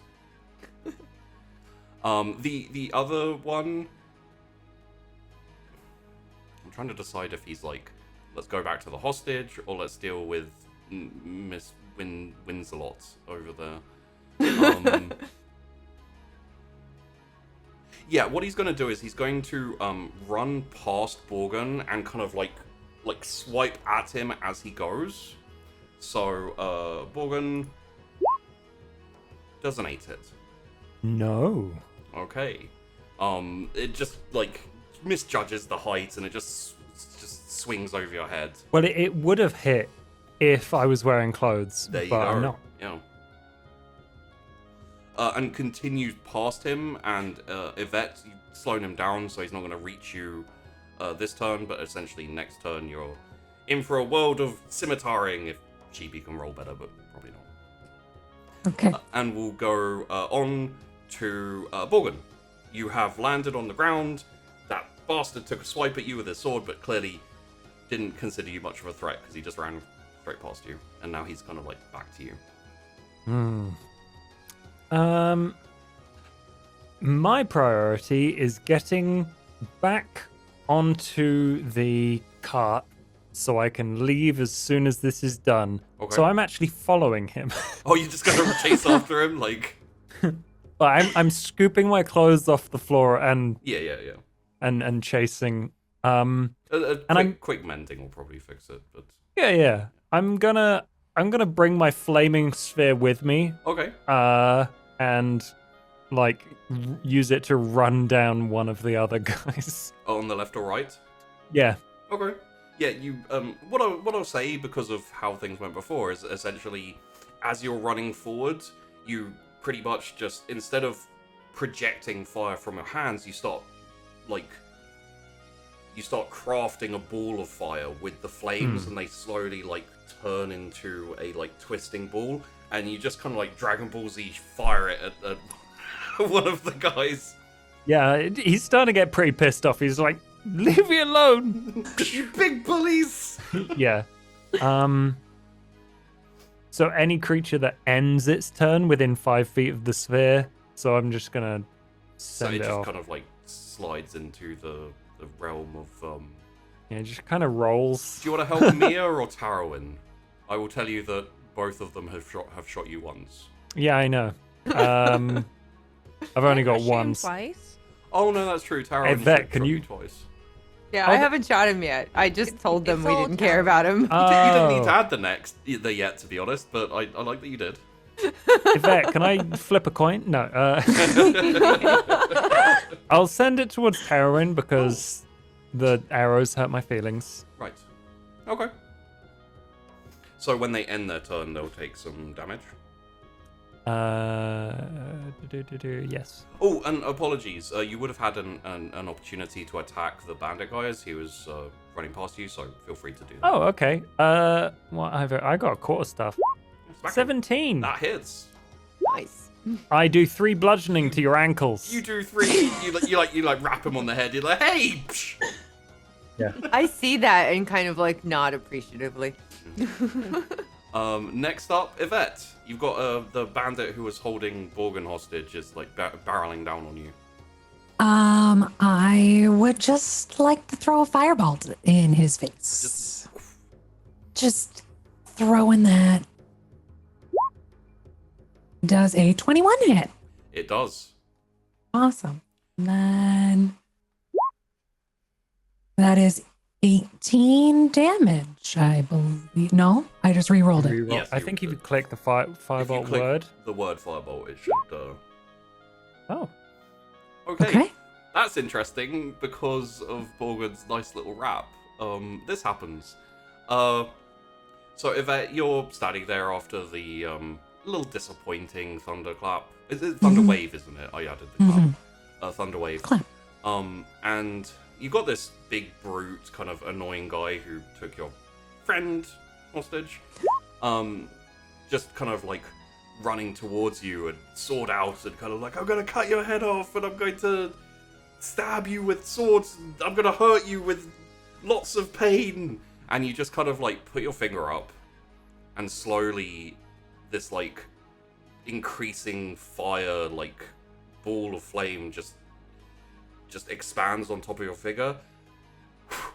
And the ball just goes zoof and just hits him straight in the face and like ignites his face and explodes his head a little bit. You know, there's missing Perfect. bits of head there now.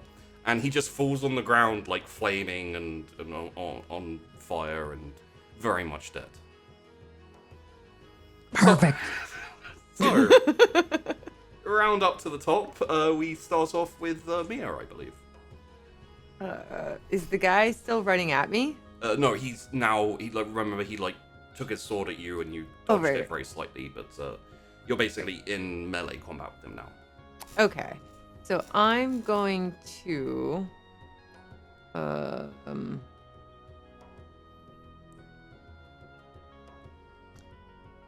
Okay, I'm going to hit him with my short sword. Okay. Yeah. Just drop the bow, short sword, sing, and let's show you how to use the sword. Maybe we'll see how the roll goes. Yeah, well, so the short bow is attached to me. It's on a little Yeah. thing. So I literally just let go and it kind of hangs to the side. And I've already got my short sword out. So I just try to go for his guts, Okay. as much as I can. Give him a stab. Misses. Yeah. So as that misses, I think I'm gonna take the inertia that I have especially since it missed, and kind of run around and hide behind the cart. You'd have to disengage, I believe. So I 'cause you're I in- can do that. Okay. Because of rogue bullshit. So I can do that with no penalty, basically. Okay. In that case, yeah, you essentially you stab forward and he moves to the side and you're like, ah, crap, and then you're like, fuck this, and jump going on his, with it, jump yeah. on his head and flip backwards and then run around and Perfect. around the back of the cart and just Yeah. is he still there? Yeah. Carowin, you're up. So the guy's in melee range now, right? So Yes. I'm gonna try and stab him with my dagger instead of with an arrow. Okay. Dagger it up. Dagger. 15. That hits. And I will do 5 damage. That is enough. You just want a little throat shot, just kind of I just want to if I'm still stood on the top of the car. yeah, and he's and kind if of he's coming at me, I just stabbed want and to missed. Do you want to just grab him by the hair and in the throat, I kind of want to stab down in his collarbone. in his collarbone? You Yeah, you hitting people in the through it. shoulders to you. It's a really effective region. The shoulder okay? shot, yeah, perfect. And the dagger just goes in, and it's kind of gurgle, and then just, and he crumples to the floor. Okay, great.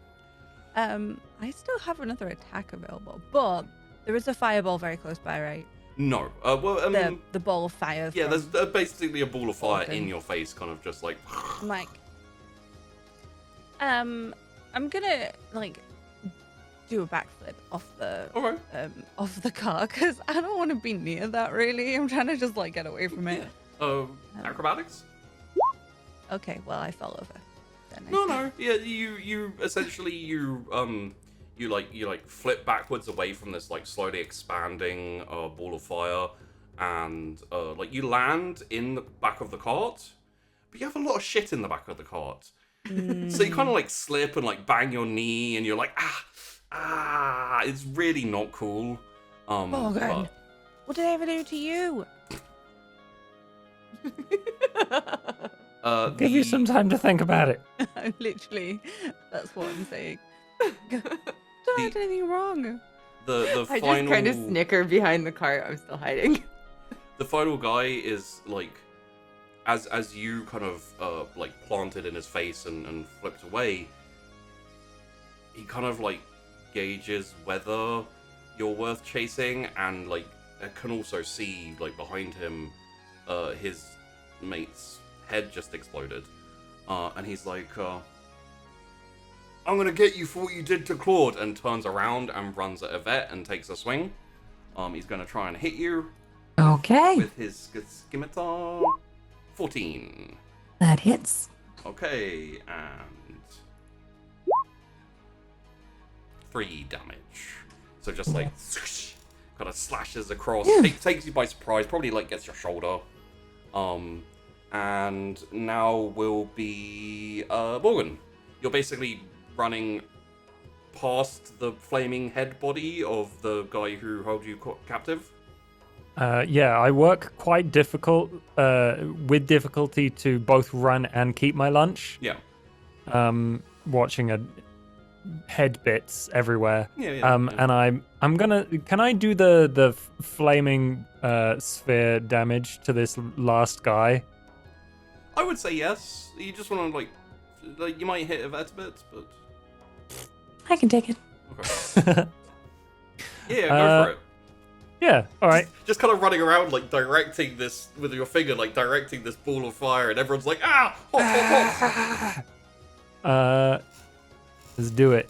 All right. That is 7 fire damage to anyone near the fire. Okay. So Yvette, you get a bit singed. You could go. Oh, hang on. Do I have a thing for this? Ooh. That's evocation. That is conjuration. Never mind. Wizard stuff. Okay. Stuff. Yvette, you get a little bit singed. Take 7 points of fire damage. Essentially, I think there's a dodge, but I don't know. Hang on. There you go. Oh, that's no. Isn't it is it a dexterity save? Dex save. Yeah. Roll me a dex Okay. save, please. I'll do the same for this guy. Oh, he didn't do well. What's 11. 11. Does that save? I think my spell save DC is 13. Okay. So no. So no. Okay. So yeah, you just get singed. You know, like essentially before you're able to move out the way, this kind of like flaming sphere just comes past you and catches like your arm.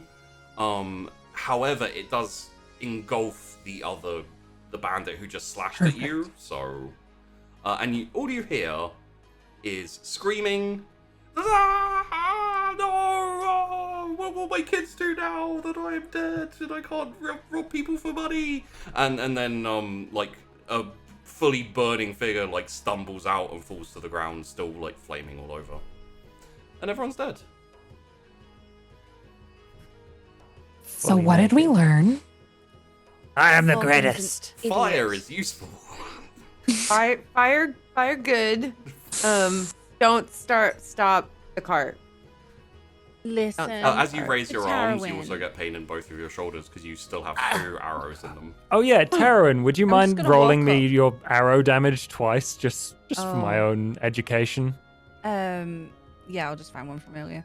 I do just walk up to Morgan and start retrieving my arrows. 9, 11. 20 You do damage. 20 damage. I am on I 8 hurt hit Morgan. points. Oh no! Do you want me to kill you so that you can get max hit points again? That's not how this works. That's not how any of No? this works. I Are don't you sure? magically heal. I just come back to life. It's I different. didn't leave you. I said I'd leave you, Morgan, if you got shot, and you got shot, and I didn't leave. That's a fair point. Am I supposed to say thank you? Yes. Yeah. Oh no. Thank you. Can I get on the cart now, please? Yeah. Come on. I'll help him out. Yay. I start putting on my clothes. Yeah, repairing it and etc. You got 4 dead bodies here. You know, they don't have particularly amazing gear, but if you want to pick any of them up, or I feel like I have to offer Mia the opportunity if you want to take their form or memories. It is there, but Yeah, I think this guardswoman's shooting skills and my own rogue bullshit are working great together so far. So I'm gonna stick with her. okay, good. So, just want to basically leave them where they lie, or like Drag them to the side of the road. They're drag not them to the animals. side. Right. Just drop them in a bush. They're not even hide them. They're just like other people have to go down this road. Fair enough. They're probably going to be eaten by wild animals or random bands Yeah. of monsters. Yeah. Fine. Not my Feed job. the wildlife. And then you head off again.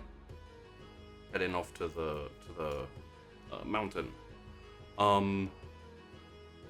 Okay. Like Morgan's in the back of the cart, like like mending the clothes and. Does anyone else need things mending? They're mostly fine.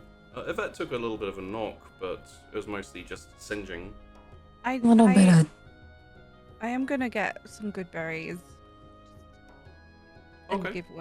just throw some Morgan in the back whilst I'm driving. He's complaining. I might eat this. Just Mm. There you go. How did you know you could shut me up with food?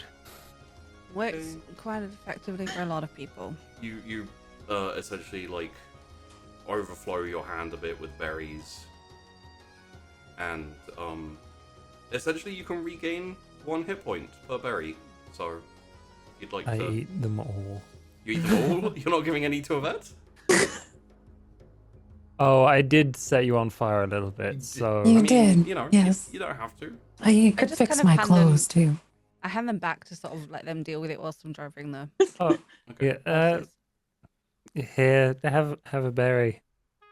Can I Thank just you. like Thank steal one while he's handing her one and not looking? It's just like Absolutely, I wouldn't realize. All right. perfect. Yeah, and I'm not stopping for anything now. All right. Yeah. 2 minutes later, a man runs out of the undergrowth, like in. Run him down, Terwin. Run him down. Down. So another couple 500 of hours points, pass, whereby I imagine you're all kind of recovering and just having a bit of a relax and being like, "Wow, those guys were dicks, huh?"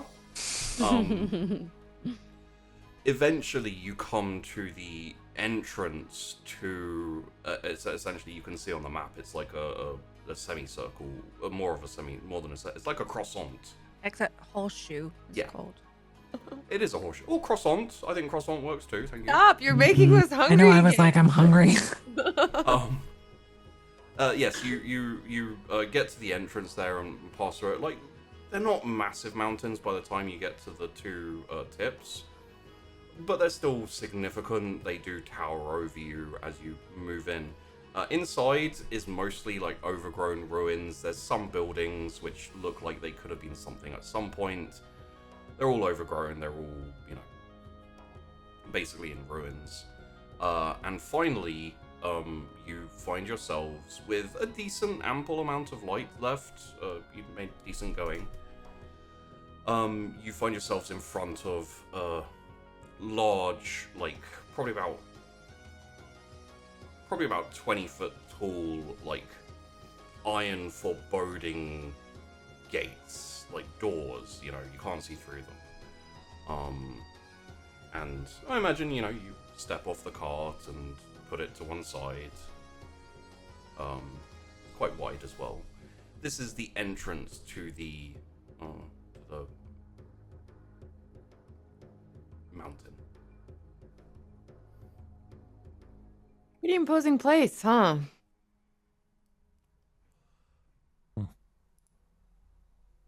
Why he chose this as his residence?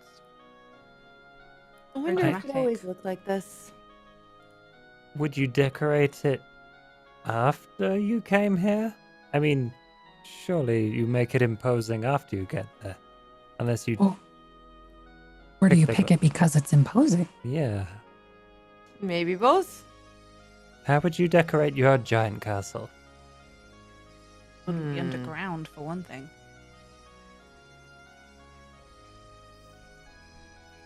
Lots of gems. Shiny gems, I think. Let's have a think here. Could be a really big kitchen. Let me know if anyone like actually reaches out and touches, but if anyone wants to kind of look over it and inspect it, that would be investigation For the door? for the door. I I will. think that, yeah, whilst we're in this area, I'm kind of making sure that You're gonna check. I'm just gonna the do area. a lap, like, yeah. Give me a survival then for you, Tarwin. And from Anyone else on the door? just I'll the help 10 with for me. looking at the door. For You a- said investigation? Yes, just kind of going up and down the door and giving it a look. Okay. Morgan, are you just basically sitting in the cart, like? I'm at the back. Yeah. I'm looking at the door, but I'm not investigating it. All right. Is engorged with berries. They're supposed to. One is enough to feed you for a day. I'm a very hungry gnome. So, Yvette, you Yes. do make out, and basically by the carving of the door, like the way the door is basically forged and everything, you find that there's actually a smaller door that's kind of like a twist and enter. It's got like a big knocker thing. The big doors can probably be opened. It's unlikely that you'll be able to open them through normal means of essentially pushing. But the smaller one looks like you can just kind of like turn and open. There's the smaller door here. We want to try this one? Sure. Tarrowin, as far as you can see, there's minimal. There's tracks and stuff, but they're old. You know, nothing is around the area right now, as far as you can tell. Yeah, it's good to be aware because we need to make sure we can. Do we want Bork to try and open it just in case it's trapped? Yeah, that's probably a good idea. Hey, Bork, Yeah? you want to come be our leader? Yes. Lead the party through this lovely door into this adventure. So, I'm gonna say, if you like, we can roll on this, but I'm perfectly happy for you to roleplay it out. So it's down to you guys. Just say like we'd like to roll this. It'll probably be like persuasion and etc. But I'm perfectly happy for you just to roleplay it out. You've lured Borgen out to stand where you are. It's like, a door. Mm-hmm. What would a leader do in this instance? Open the door for his followers. Mm-hmm. And then you go through, or I go through? You would lead us. Lead through, the way. So you would go, exactly. I mean, the logic is impeccable. The leader does lead the way. Well, I'm very glad that you've seen how leading I am. Follow me. And I open the door and Okay. step through. when you put your hand on the door, immediately a large booming voice kind of echoes throughout this, let's call it valley for the sake of argument.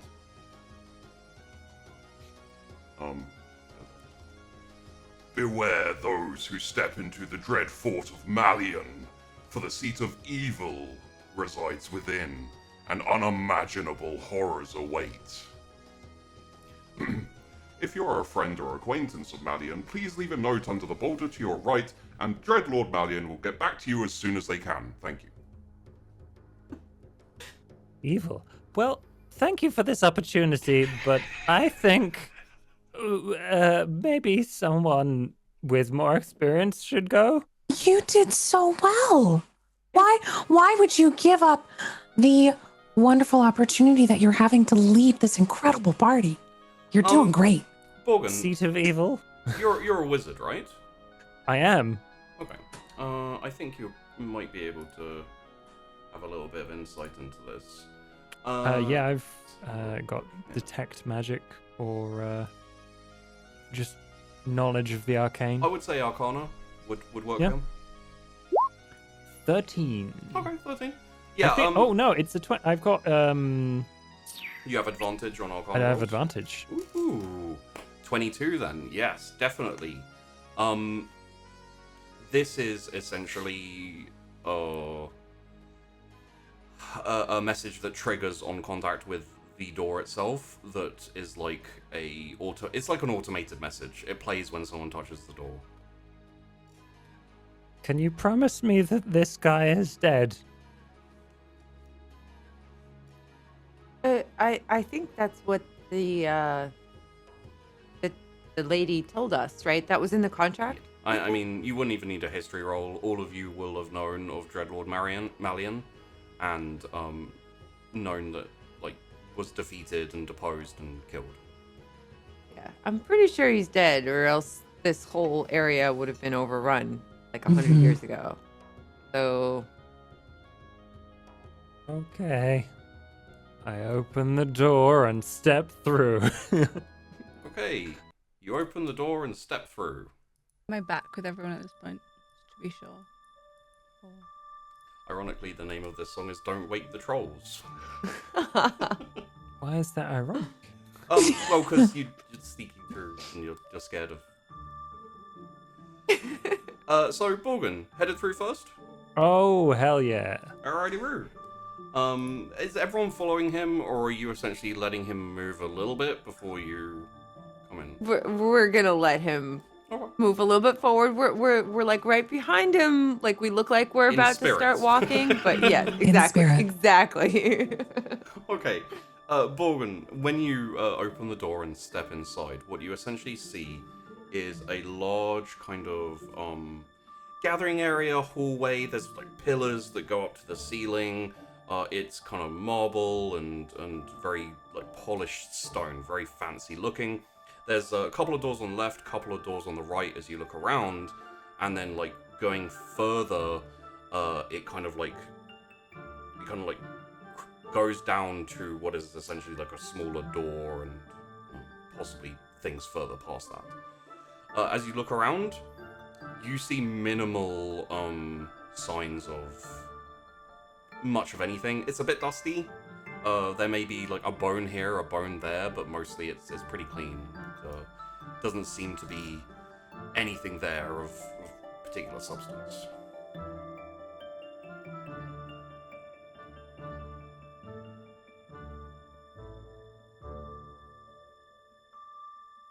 I turn around. Mhm. How far away is everyone else? They're just outside the door. You can see them framed in the door lights. They're kind of standing there, all like.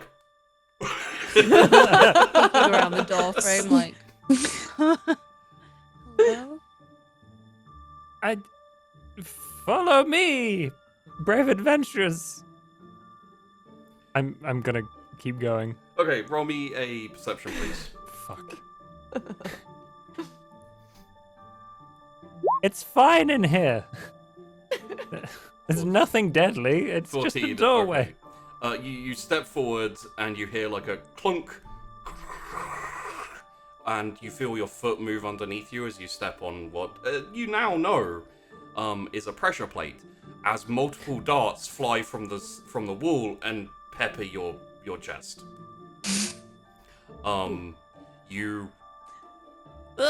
You feel heavy pain as like multiple darts hit your chest, and you kind of fall backwards, and slowly you feel that very familiar feeling at this point where you're like, ah crap, I'm dying.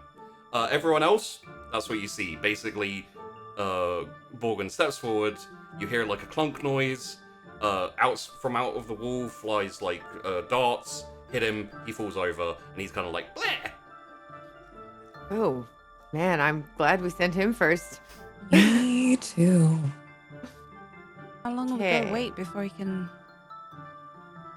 I don't know. continue? Do you think him activating it turned it off, or it'll like reset itself?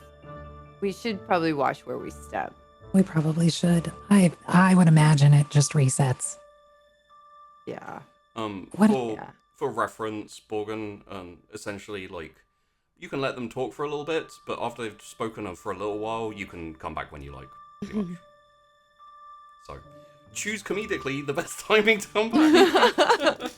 When someone's like over you listening to if you got this. Ah! I would at least probably step in. Okay. We know it's Yeah. safe up until that point, right? Yeah. Yeah. Basically, I guess we follow can this path. probably pick the darts out of his body. I don't know if it'll help him, but we might as well, right? They might be poisonous. We could maybe use them later. I kind of like turn to Tarowin and be like, these could come in handy, right? Probably, maybe. I don't know if you could do anything with these, Yvette. I could throw them at someone, I suppose. So you're kind of like picking them out one by one. Yeah.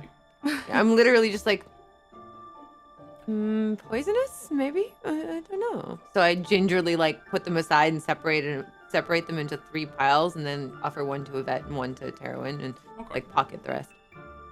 You can. I've got acid and poison, and this is fine. Oh, great. Go ahead. Okay. Sure. Well, then I divide the rest amongst myself and Tarowin. Essentially, it's like the 3 of you are like slightly huddled in a group, just having a chat and being like, oh, let's take this. And Morgan's like, ah! Like just laid out on the floor. If he doesn't sort of wake up after a certain amount of time, Tarwin is not patient. I'm literally going to start rolling him. Yeah. Like, I think we should maybe at least take him off the trap. Well, I mean, like, if we just push him, he'll be off the trap, and then we can check out for more traps. That's true, but what, can he die twice? He's only little. He'll be fine. Oh, okay. It's, he says he's not died. So you'd like to proceed through the hall, rolling Borgin in case of traps. Yes. All right, that is possible. I'm like yeah. right behind her, just kind of like gingerly walking and looking around. You know when you like think up some really weird abilities and like quirks for characters, and you're like, hey, this will be interesting and fun. They can do some really inventive things, and then you'd like, and yet still I'm surprised by some of the things that you come up with. I never thought you'd use a dead party member's body to check for traps, and it would be so effective. I was thinking about getting the paintbrush back, but in a way, it's nice because you don't have to force him to die again. to right? die How again. So there you go. We're using this one death wisely so that maybe there will be fewer in the Plus, future. I'm I mean, really bored. What I will That's say fine, is, as you push forward, essentially you do go over a couple more pressure plates. I wake up at the first sign of a trap. Okay. Oh, that was ah! So the pressure plates don't do anything. These ones, they just like click and then nothing happens. I guess these have been disabled. I would say Mia, for your abilities and your knowledge, they've been deactivated, disabled. It was probably just bad luck. Morgan stepped on the one that wasn't. The rest of these seem to be non-functional anymore. That first one was kind of a doozy, though. Oh, hi, Borgin. Can you walk now? You're really heavy kind of for a gnome. They're small, but weighty. You alright? We pulled the darts out. Thank you. I got better. So,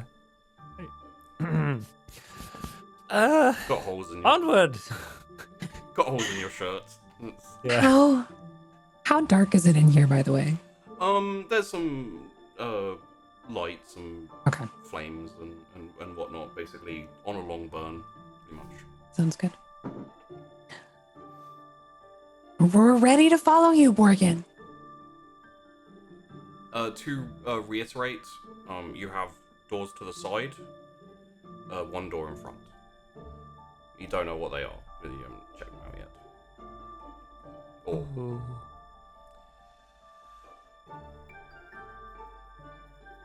Yvette, you go for the middle one. Mia, left. Taryn, right. Are you sure you shouldn't walk through all 3 of them first before us? Lead us forward? I would say, unless Borgin is willing to like go along with this, Like He's he's no used that longer trick. It did- Yeah, like, he's no longer willing to he ended up dead go from it. first. At this point. Okay, I guess I will step towards my door and investigate it. Someone just said gnome on a stick, and I can just see Borgin tied to a stick and like pushed through doorways, like Surely you should just invest in like a 10-foot pole. Yeah. It's longer than me. I don't know. I like gnome on a stick. God damn it. So, as you all going to investigate the different doorways? Who's going for one up the front, in the middle up front? Was me, I think. Yvette. Okay, Yvette, you open the door. Oh, I investigate. I'm not. Okay, yeah, give it a good look, good old looky loo before you do anything with it.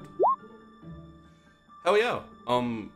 Nat 20. It is perfectly safe, nothing to worry about, and open.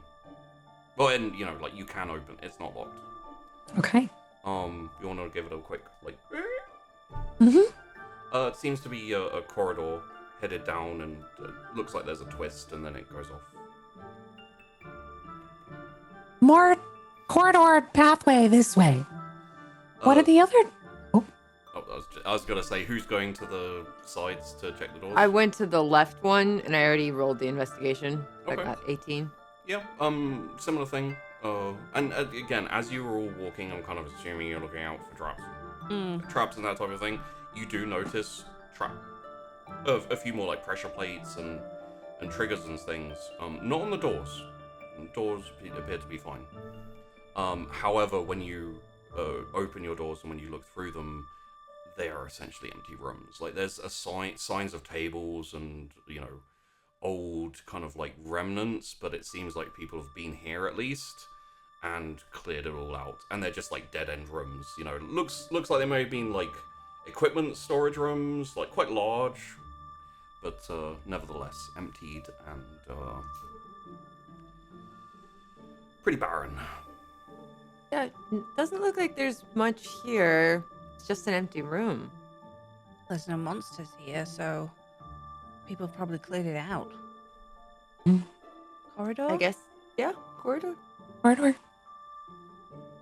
Okay. Our wonderful leader, the door is open and ready for you. I thought you Yes. said our wonderful leader, the door. It's like you replaced Morgan with the door? Or Borgin. Thank you very much, Minion. Which one are we going? The corridor, like up the front. Straight ahead. Straight down the middle. Okay. Follow In me. that case, Borgin, as you're walking down the corridor, could you please give me a perception roll? Bollocks. Oh, Borgin. Our 19. fearless leader. There you go. As you kind of like step into the hallway and everyone else following, you start kind of going down the hallway. Before you turn the first corner, you do hear like chittering and gnashing and kind of like it's kind of like echoey, and it sounds like it's coming from further up. On second thoughts, what was behind those other doors? Nothing. It was Nothing. just an empty room. Yeah, Yeah, same. I'm assuming the corridor is quite narrow. Yep. So I turn around and like start to see if there's a route back around the other three. No, we've been paid for a job. Let's go. Like spin him Dashing. around. Mm. You Come can, on. now that he's mentioned it, you can all kind of pick up the like gnashing and chittering. It's You an know what? odd noise. Tarowin, you're a ranger, right? Yes. Could you roll me a survival, please? Yes. Never mind. I'm more focused on Borgin trying to push past Yeah, me. yeah. Who cares You're what the really chittering? loud. Come on.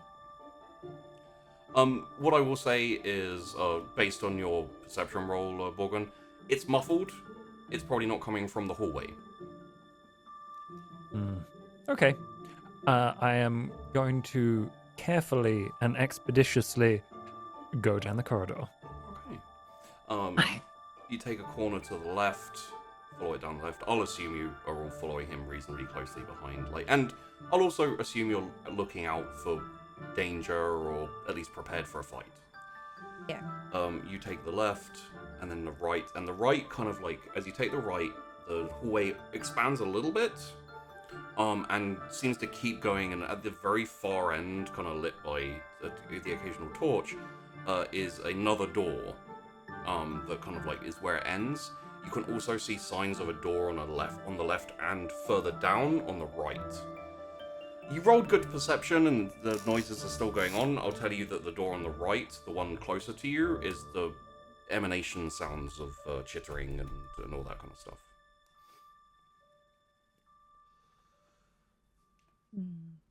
Do we think we need to go in there? Or can we just...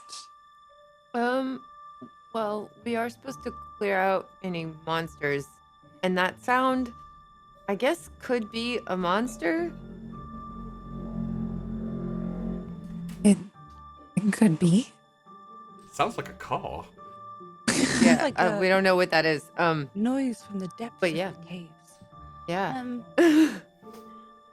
Yeah, this is the job. So, I could. you fearless leader. Yes. Your fearless leader is I will say, busy. and you will all know this, in terms of getting closer, you will require quiet, stealthy. There is noise, it is not, deafening, if someone walks up willy-nilly and, hits into something or makes a clang, stealth is needed here, essentially. I can try and sneak and see what's there, perhaps? Yeah, be good to know what we're up against. Okay. Mia, Okay, you then. wanna, break off and go investigate? Yeah, I guess it's kind of a rogue thing. I can sneak and Yeah. be sneaky. So I'm gonna go do that. Roll me a stealth, please. With advantage because of the noise being generated by... Oh, yeah, that's... Whatever. Wow. It's like there's literally no sound. It's like you're watching a silent movie as Mia's just kind of stepping forward. Yeah, I'm on the balls of my feet, I'm just kind of plodding along, right? And I get a little closer. And what do I I find? mean, you get to the door and you can see that as opposed to the one further ahead and the one you just came through, this is much more of a wooden portal type door, and you actually can look through the keyhole even. Okay. And you can just put your eye to the keyhole, and you see inside is kind of very low lit and a lot. It's a little bit messier in this hallway, I'd say, but not really super noticeably. Just a bit of dirt and maybe a smear of stain or whatever here and there. In the door, you can see what appears to be gnolls, a big group of them with a fire, and they appear to be fighting over bones and some type of meal that they currently presumably come back from at some point and have started eating a whole load of random crap that they managed to gather for themselves, having a little bit of an argument and a fight, and gnashing at each other. And So quite they're naughty. gnomes organs in Gnolls. gnome? Gnolls. They're kind of like hyena Yeah, I was gonna humanoids. Oh, okay. Okay, so I think I would sneak back, nice and quiet, and yeah, Oh, I love that. literally, yeah. There's gnomes in there. They're all feral and shit. I put a picture in keep. Oops, in the wrong one. Oh, thank you. 1 second. Oh, ooh. Okay, cool. Yeah, I would definitely back away slowly. And be like, so there are these weird hyena-looking things with axes, and they're eating something. I definitely think these are things we're supposed to kill.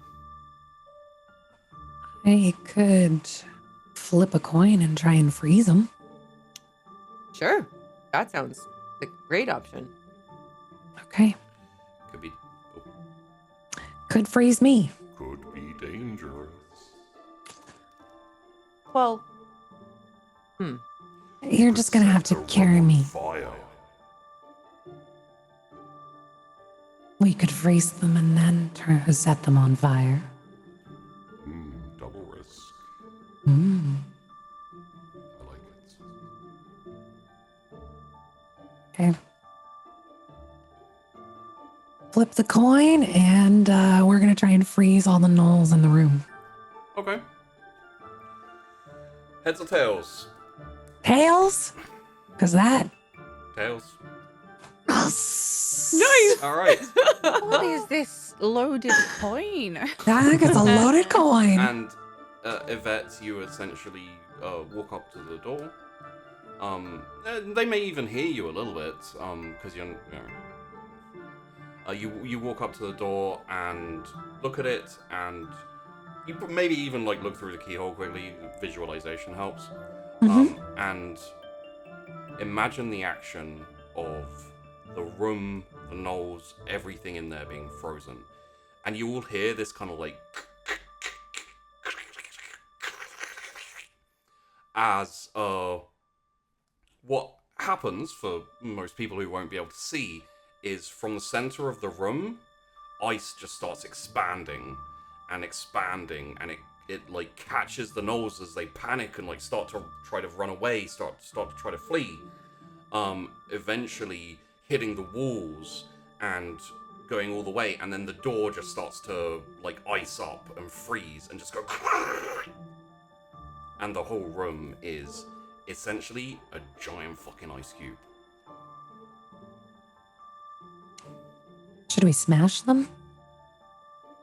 Should we just leave them? Like, smashing sounds if you open fabulous. the door, by the way, it'll literally just be like solid ice. It's just solid it ice. is It's just a solid giant in that ice cube. Yeah. Oh, okay. They are essentially encased in a glacier at this point. Well, that worked. Wow. There we go. That was fantastic. Great What job. spell was that? Lucky. My own imagination. Do you just picture things in your head and they happen? If I'm lucky. So cool. Very impressive. This probably breaks some rules of magic. It breaks It's very laws cool, of though. reality, basically. Remember I said how the gods used to walk the earth, and there are a whole load of like artisans and demigods and Oh yeah. yeah. Anyway, Do we need to? anyway, go you're through immortal. there? That breaks a whole load of fucking rules. I don't know what you're talking about. Uh, I'm very young. I have years ahead of me. We don't need to go through there, right? Well, Oh, I peer through the ice. Is there somewhere like another door or a passage through this room? It's hard to see in through the ice, but I can give this to Mia. It appeared to be like a kind of guard room, or like an old guard room, like something for people to stay in. And you know. I think it's just a side room, guard room, where they were, noshing on something. They're probably just using it as a lair. Yeah. Well, that's fortunate. But there was this really funny time when I got frozen to death, and that's why I learned this spell, Burning Hands. And it just started to produce a little bit of fire from my fingertips, like Okay. really helpful. I can do that one too. Ooh. Oh. High five. Wait. Can we hurt each other if we high five with both? Yeah. Little sparks come off. Okay. What I will say, and it's painfully in the sense of a whole load of gnolls just died in horrific pain, or are dying in pain. They're dead. Like, even when it melts, they're gonna be dead. Like, there's not Perfect. much you can do about that. If I'm glad that we don't have to go through, but I did have a plan if we needed to. So Okay. fine. But carrying down the corridor around the corner, was it? Yeah, you can go straight. Keep going straight down the corridor. There's a door on your left, and there's a door at the end. You hear no more sounds. so- Feeling pretty confident, so I'm just gonna open the door on the left at this point. Oh. Like, Okay. You open the door, and the door kind of like creaks like. "Arr." the room inside is completely empty. Just, you know, much like the corridor, you know, like marble, like polished stone. There's only one thing in there. It is lit by light coming from above. It is on a pedestal. It looks like a crown. It's kind of on like a kind of velvety cushion thing. Lit by. It's the only light in the room, really. And just sitting there. It's like there's like the onyx gems encrusted in it, and you're not. Are you? How magical are you? Do you have much arcane? I have some spells because as a ranger, I apparently can cast spells. Yes. Um, I would say as but a not- ranger. I do have yeah. detect magic. Oh, you do? Yes. Okay. Is that something you would be likely to use? I think this looks very suspicious. I lived with Sylvans. I'm very suspicious of things. You've got to be. So I want it, Yes. but I want to check it out first. Okay. I think Definitely not going in the room. I almost step over the threshold. I'm like, It's like kind of like a knee jerk. I'm stopping myself before I go. I'm like, oh wait. Wait, Borgen. So you sense the presence of magic nearby you. The school of magic. What I will say is, you're pretty sure there's an aura around the crown. However, that is almost completely dulled out by all the rest of the like residual magic in this room. And you like look down the hallways and you're like, nope, no magic there. But this room, yep. But what if I strategically throw my paintbrush at the crown? So Interesting. I can draw Then the you- crown to me. You mean you don't have your paintbrush with you? Oh, I can get that back. I've got That's it back true. now already. Oh, there it is. There would be a problem there, though. Then I would be in the center of the room. is Well, the it's problem. right up at the back of the room, and yeah, Well, I could shoot it. I could attach it to an arrow. you would still swap with it though. Yeah, that's one big problem. Like, what would happen if you hit the crown and you swap with it?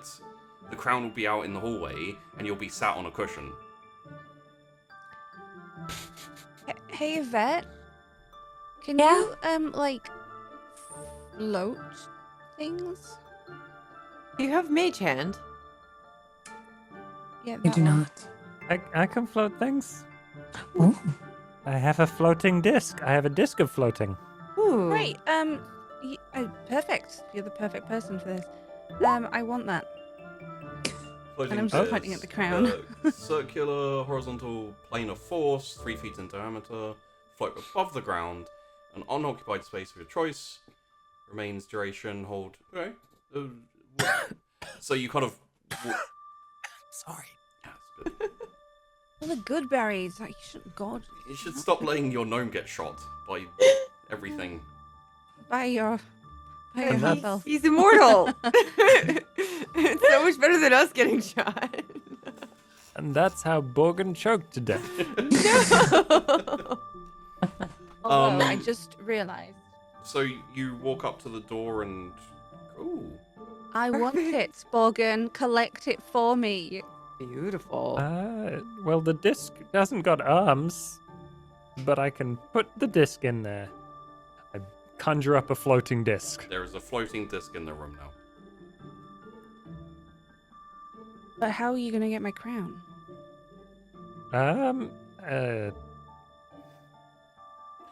I just gesture to the crown. I will say, for either Yvette or Borgen, if either of you look in the room, I can give you a little bit more. You can see Yeah. essentially like residual magic all over the fucking place, and you can also see inscribed runes on the floor. I'll take a look at the runes. Language doesn't. What languages do you speak? Good question. Common, Elvish, Gnomish, Undercommon. Wouldn't ring a bell to you.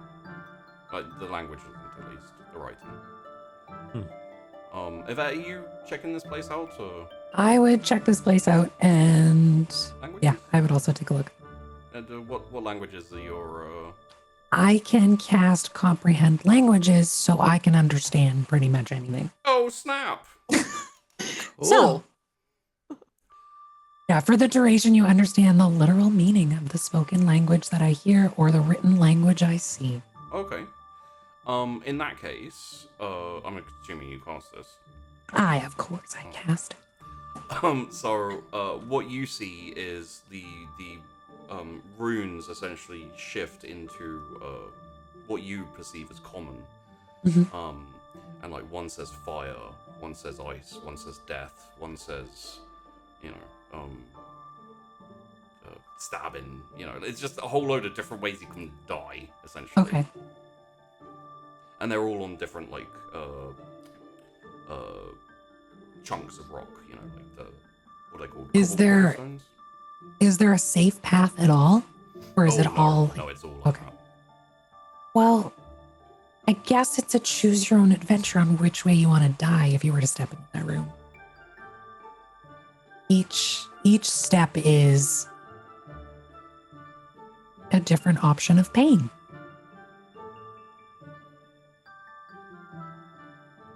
Well, we can't say we didn't try. Morgan, can you not get your disc to go under the cushion? And then with the It's not cushion, bring it very back? strong, but The spell says it can hold up to 500 pounds. yeah, hold, not push. No, it just goes under the... Could someone be on the disc and the disc float? Yeah. You see this hovering kind of pinky purple disc hover up to you. Like kind of nudge you in the sides. I'm just gonna Bunk, bunk. lift Borgin up, because... Yeah, I'm not the immortal one here. Okay, Borgin, are you getting lifted up? I guess. Okay. Yeah. Sorry. Lifted up and just Perfect. placed on the disc. Yeah. I'm on my. I guess I'm on my disc. I'm scowling at Tarwin, and I'm. You know that sound that the Jetsons car makes, like a Yeah. making that sound as I float across the room. Okay. Yeah. You you have this apprehension because essentially waves of you're pushing through waves of magic pretty much. But you get to the crown. Just nothing happens. I grab the crown, You grab the crown. put it down on the thing next to me, and my way back. Okay. And you back, and then you hop off the disc. I'm assuming everyone's gonna take a look at this crown. I don't let Tarwin have it. Fair enough.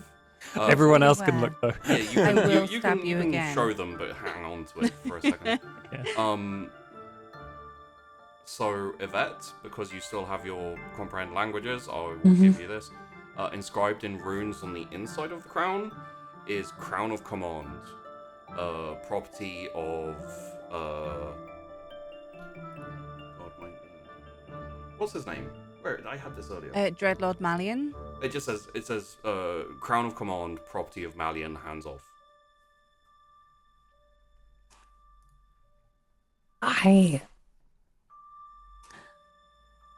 Borkin, are you gonna keep that or? Hey, I found it. It depends if Tarwin apologizes to me. For what? Specifically. Specifically. But you've done so many things. Know why I need some direction. Like I provided you with good berries. Those were I quite said delicious. that we shouldn't stop for the ambush. For sending me into the magical death room on my own. I apologize that none of us are immortal and can risk going into the magical death room with you. That was terrible. I climb up onto the disc of floating and then I put it on her head. Okay. pat her on the head. Try again next Crown on time. my head? Yeah. Oh my goodness. Wow, it's so pretty. So, Tarwin, literally nothing changes. I look brilliant. Except for you look Uh. pretty. Take I offense thought to that was an assumption. No, everyone needs to make sure they are aware. But you feel no, like, welling of power or anything. You wouldn't be expecting it, because I don't think Yvette mentioned what it said No. or what it was. Oh, Thank you, Borgin. But, we'll see. Would you like to, carry on?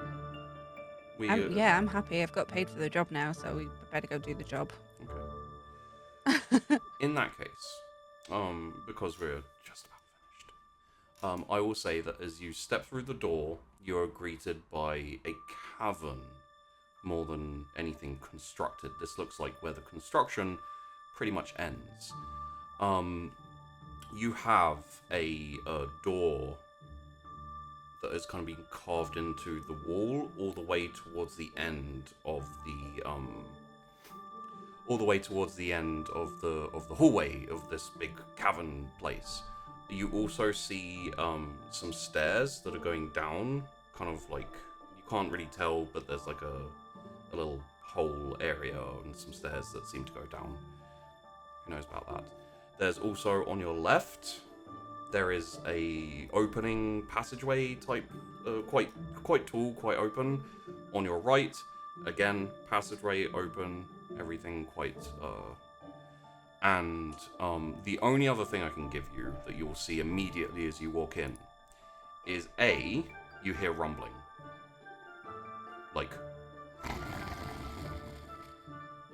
and B, you see a sign on the left. The rumbling's coming from the right, kind of entryway. The sign is on the left. And the sign says in really, really bad written common. There we go. Danger.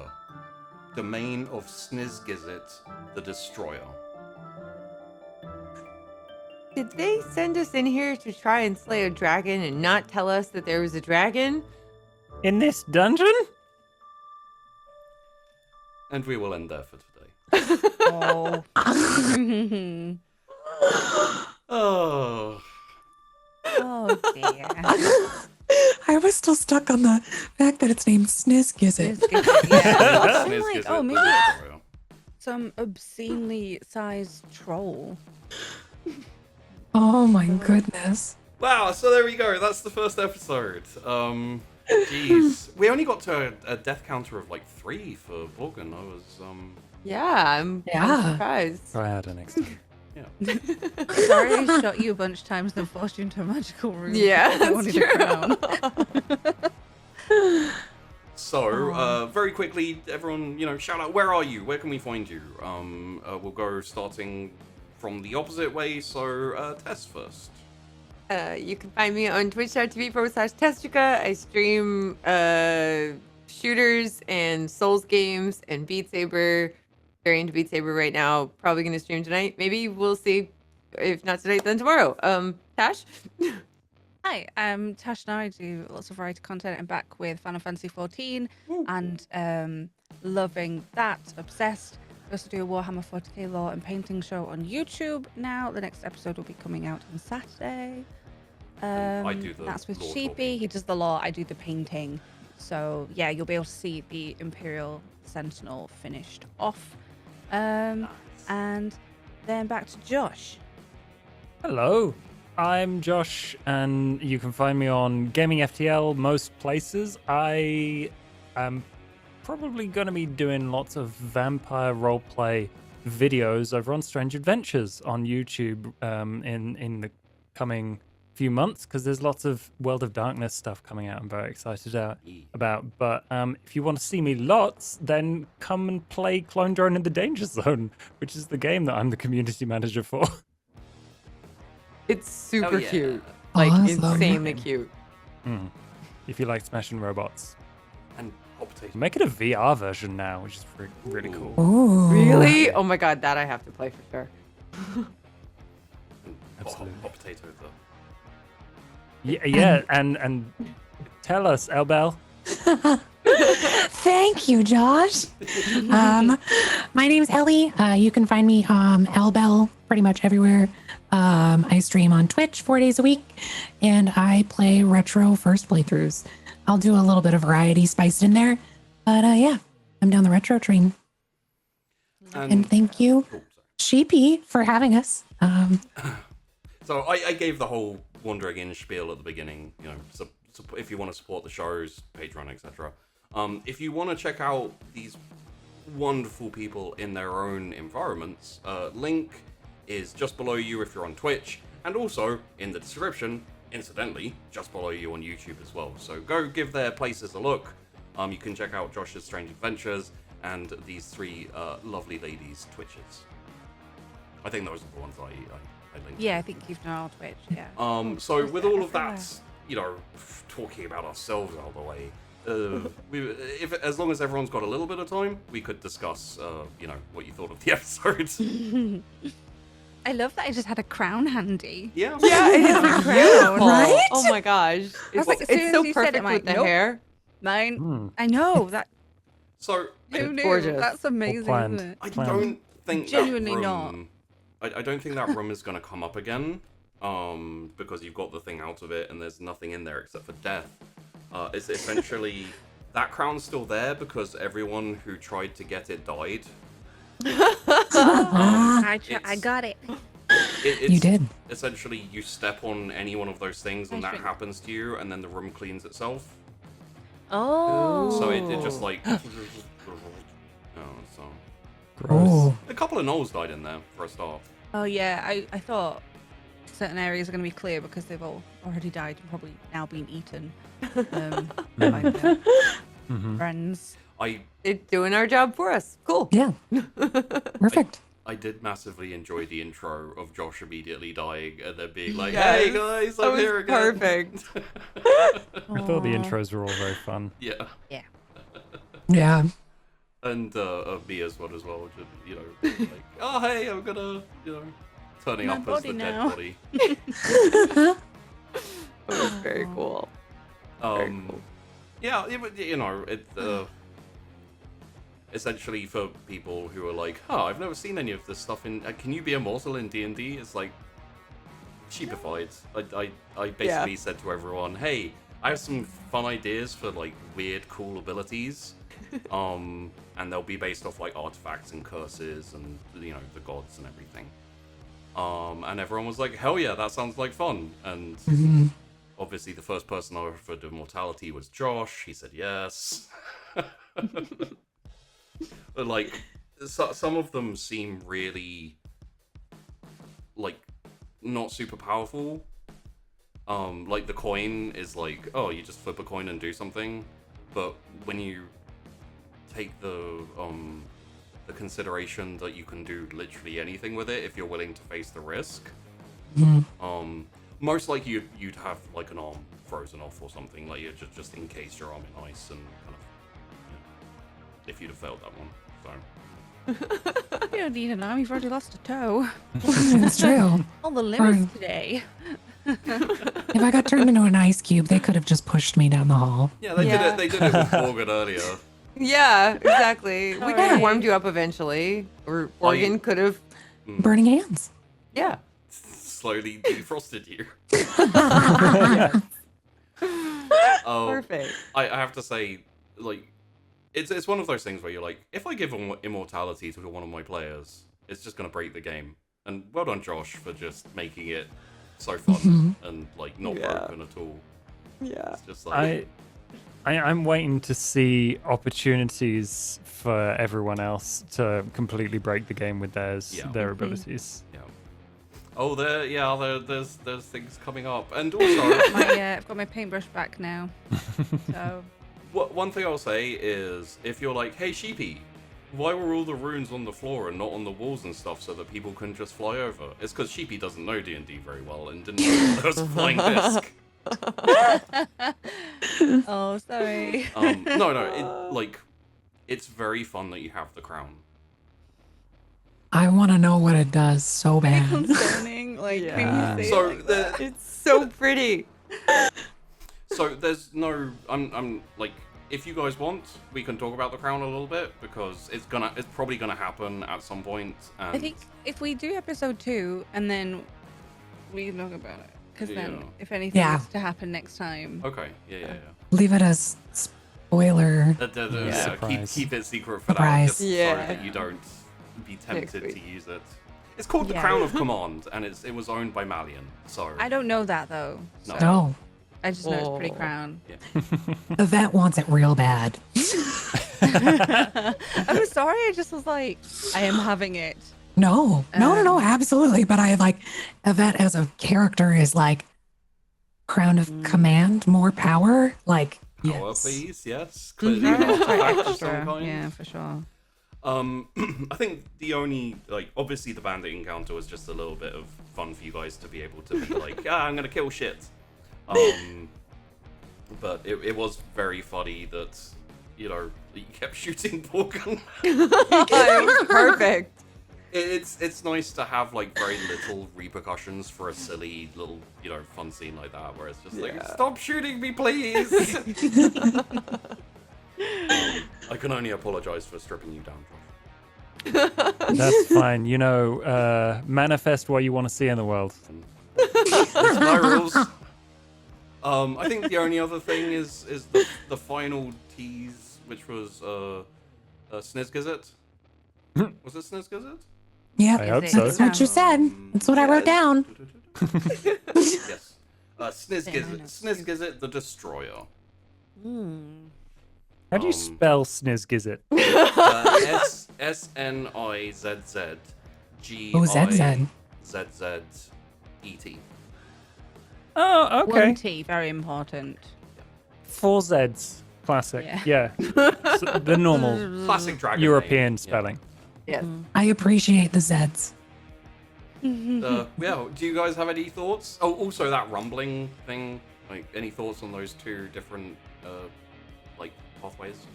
I think it's a dragon. Okay. I hope I think it's a dragon. Morbius. Ooh. Yeah. Mm. I think something moved, and I'm a little concerned that we're locked in, and I've used my paintbrush, Ooh. like I've recalled it, Hmm. but I want to play with it, so I'm gonna use it next session. Well, you can always, like, leave it in a... Well, there wasn't really anything to leave it in, was there? Could have left it in like the door at the beginning or something. Mhm. Or On the in message board. cart, You but- could have left it on the message board. Yeah. Well, it wasn't a message board, it was a booming voice that said, Yeah, the message door, it's fine. But that's all right. Yeah, and I'm thinking could be dragon, could be big troll sleeping. Yeah. Hmm. Trolls. Alright. Well, with all of that said, as I previously stated, please go and follow all these wonderful people. Check out their own personal made content and stuff. It's all very good, especially stuff with me in it. And we are going to finish for this episode. Thank you everyone for watching. Hope you enjoyed. We're going to go to a starting soon screen, but I promise you it's an ending, just like I have an ending screen. This was all a little bit last minute because, yeah.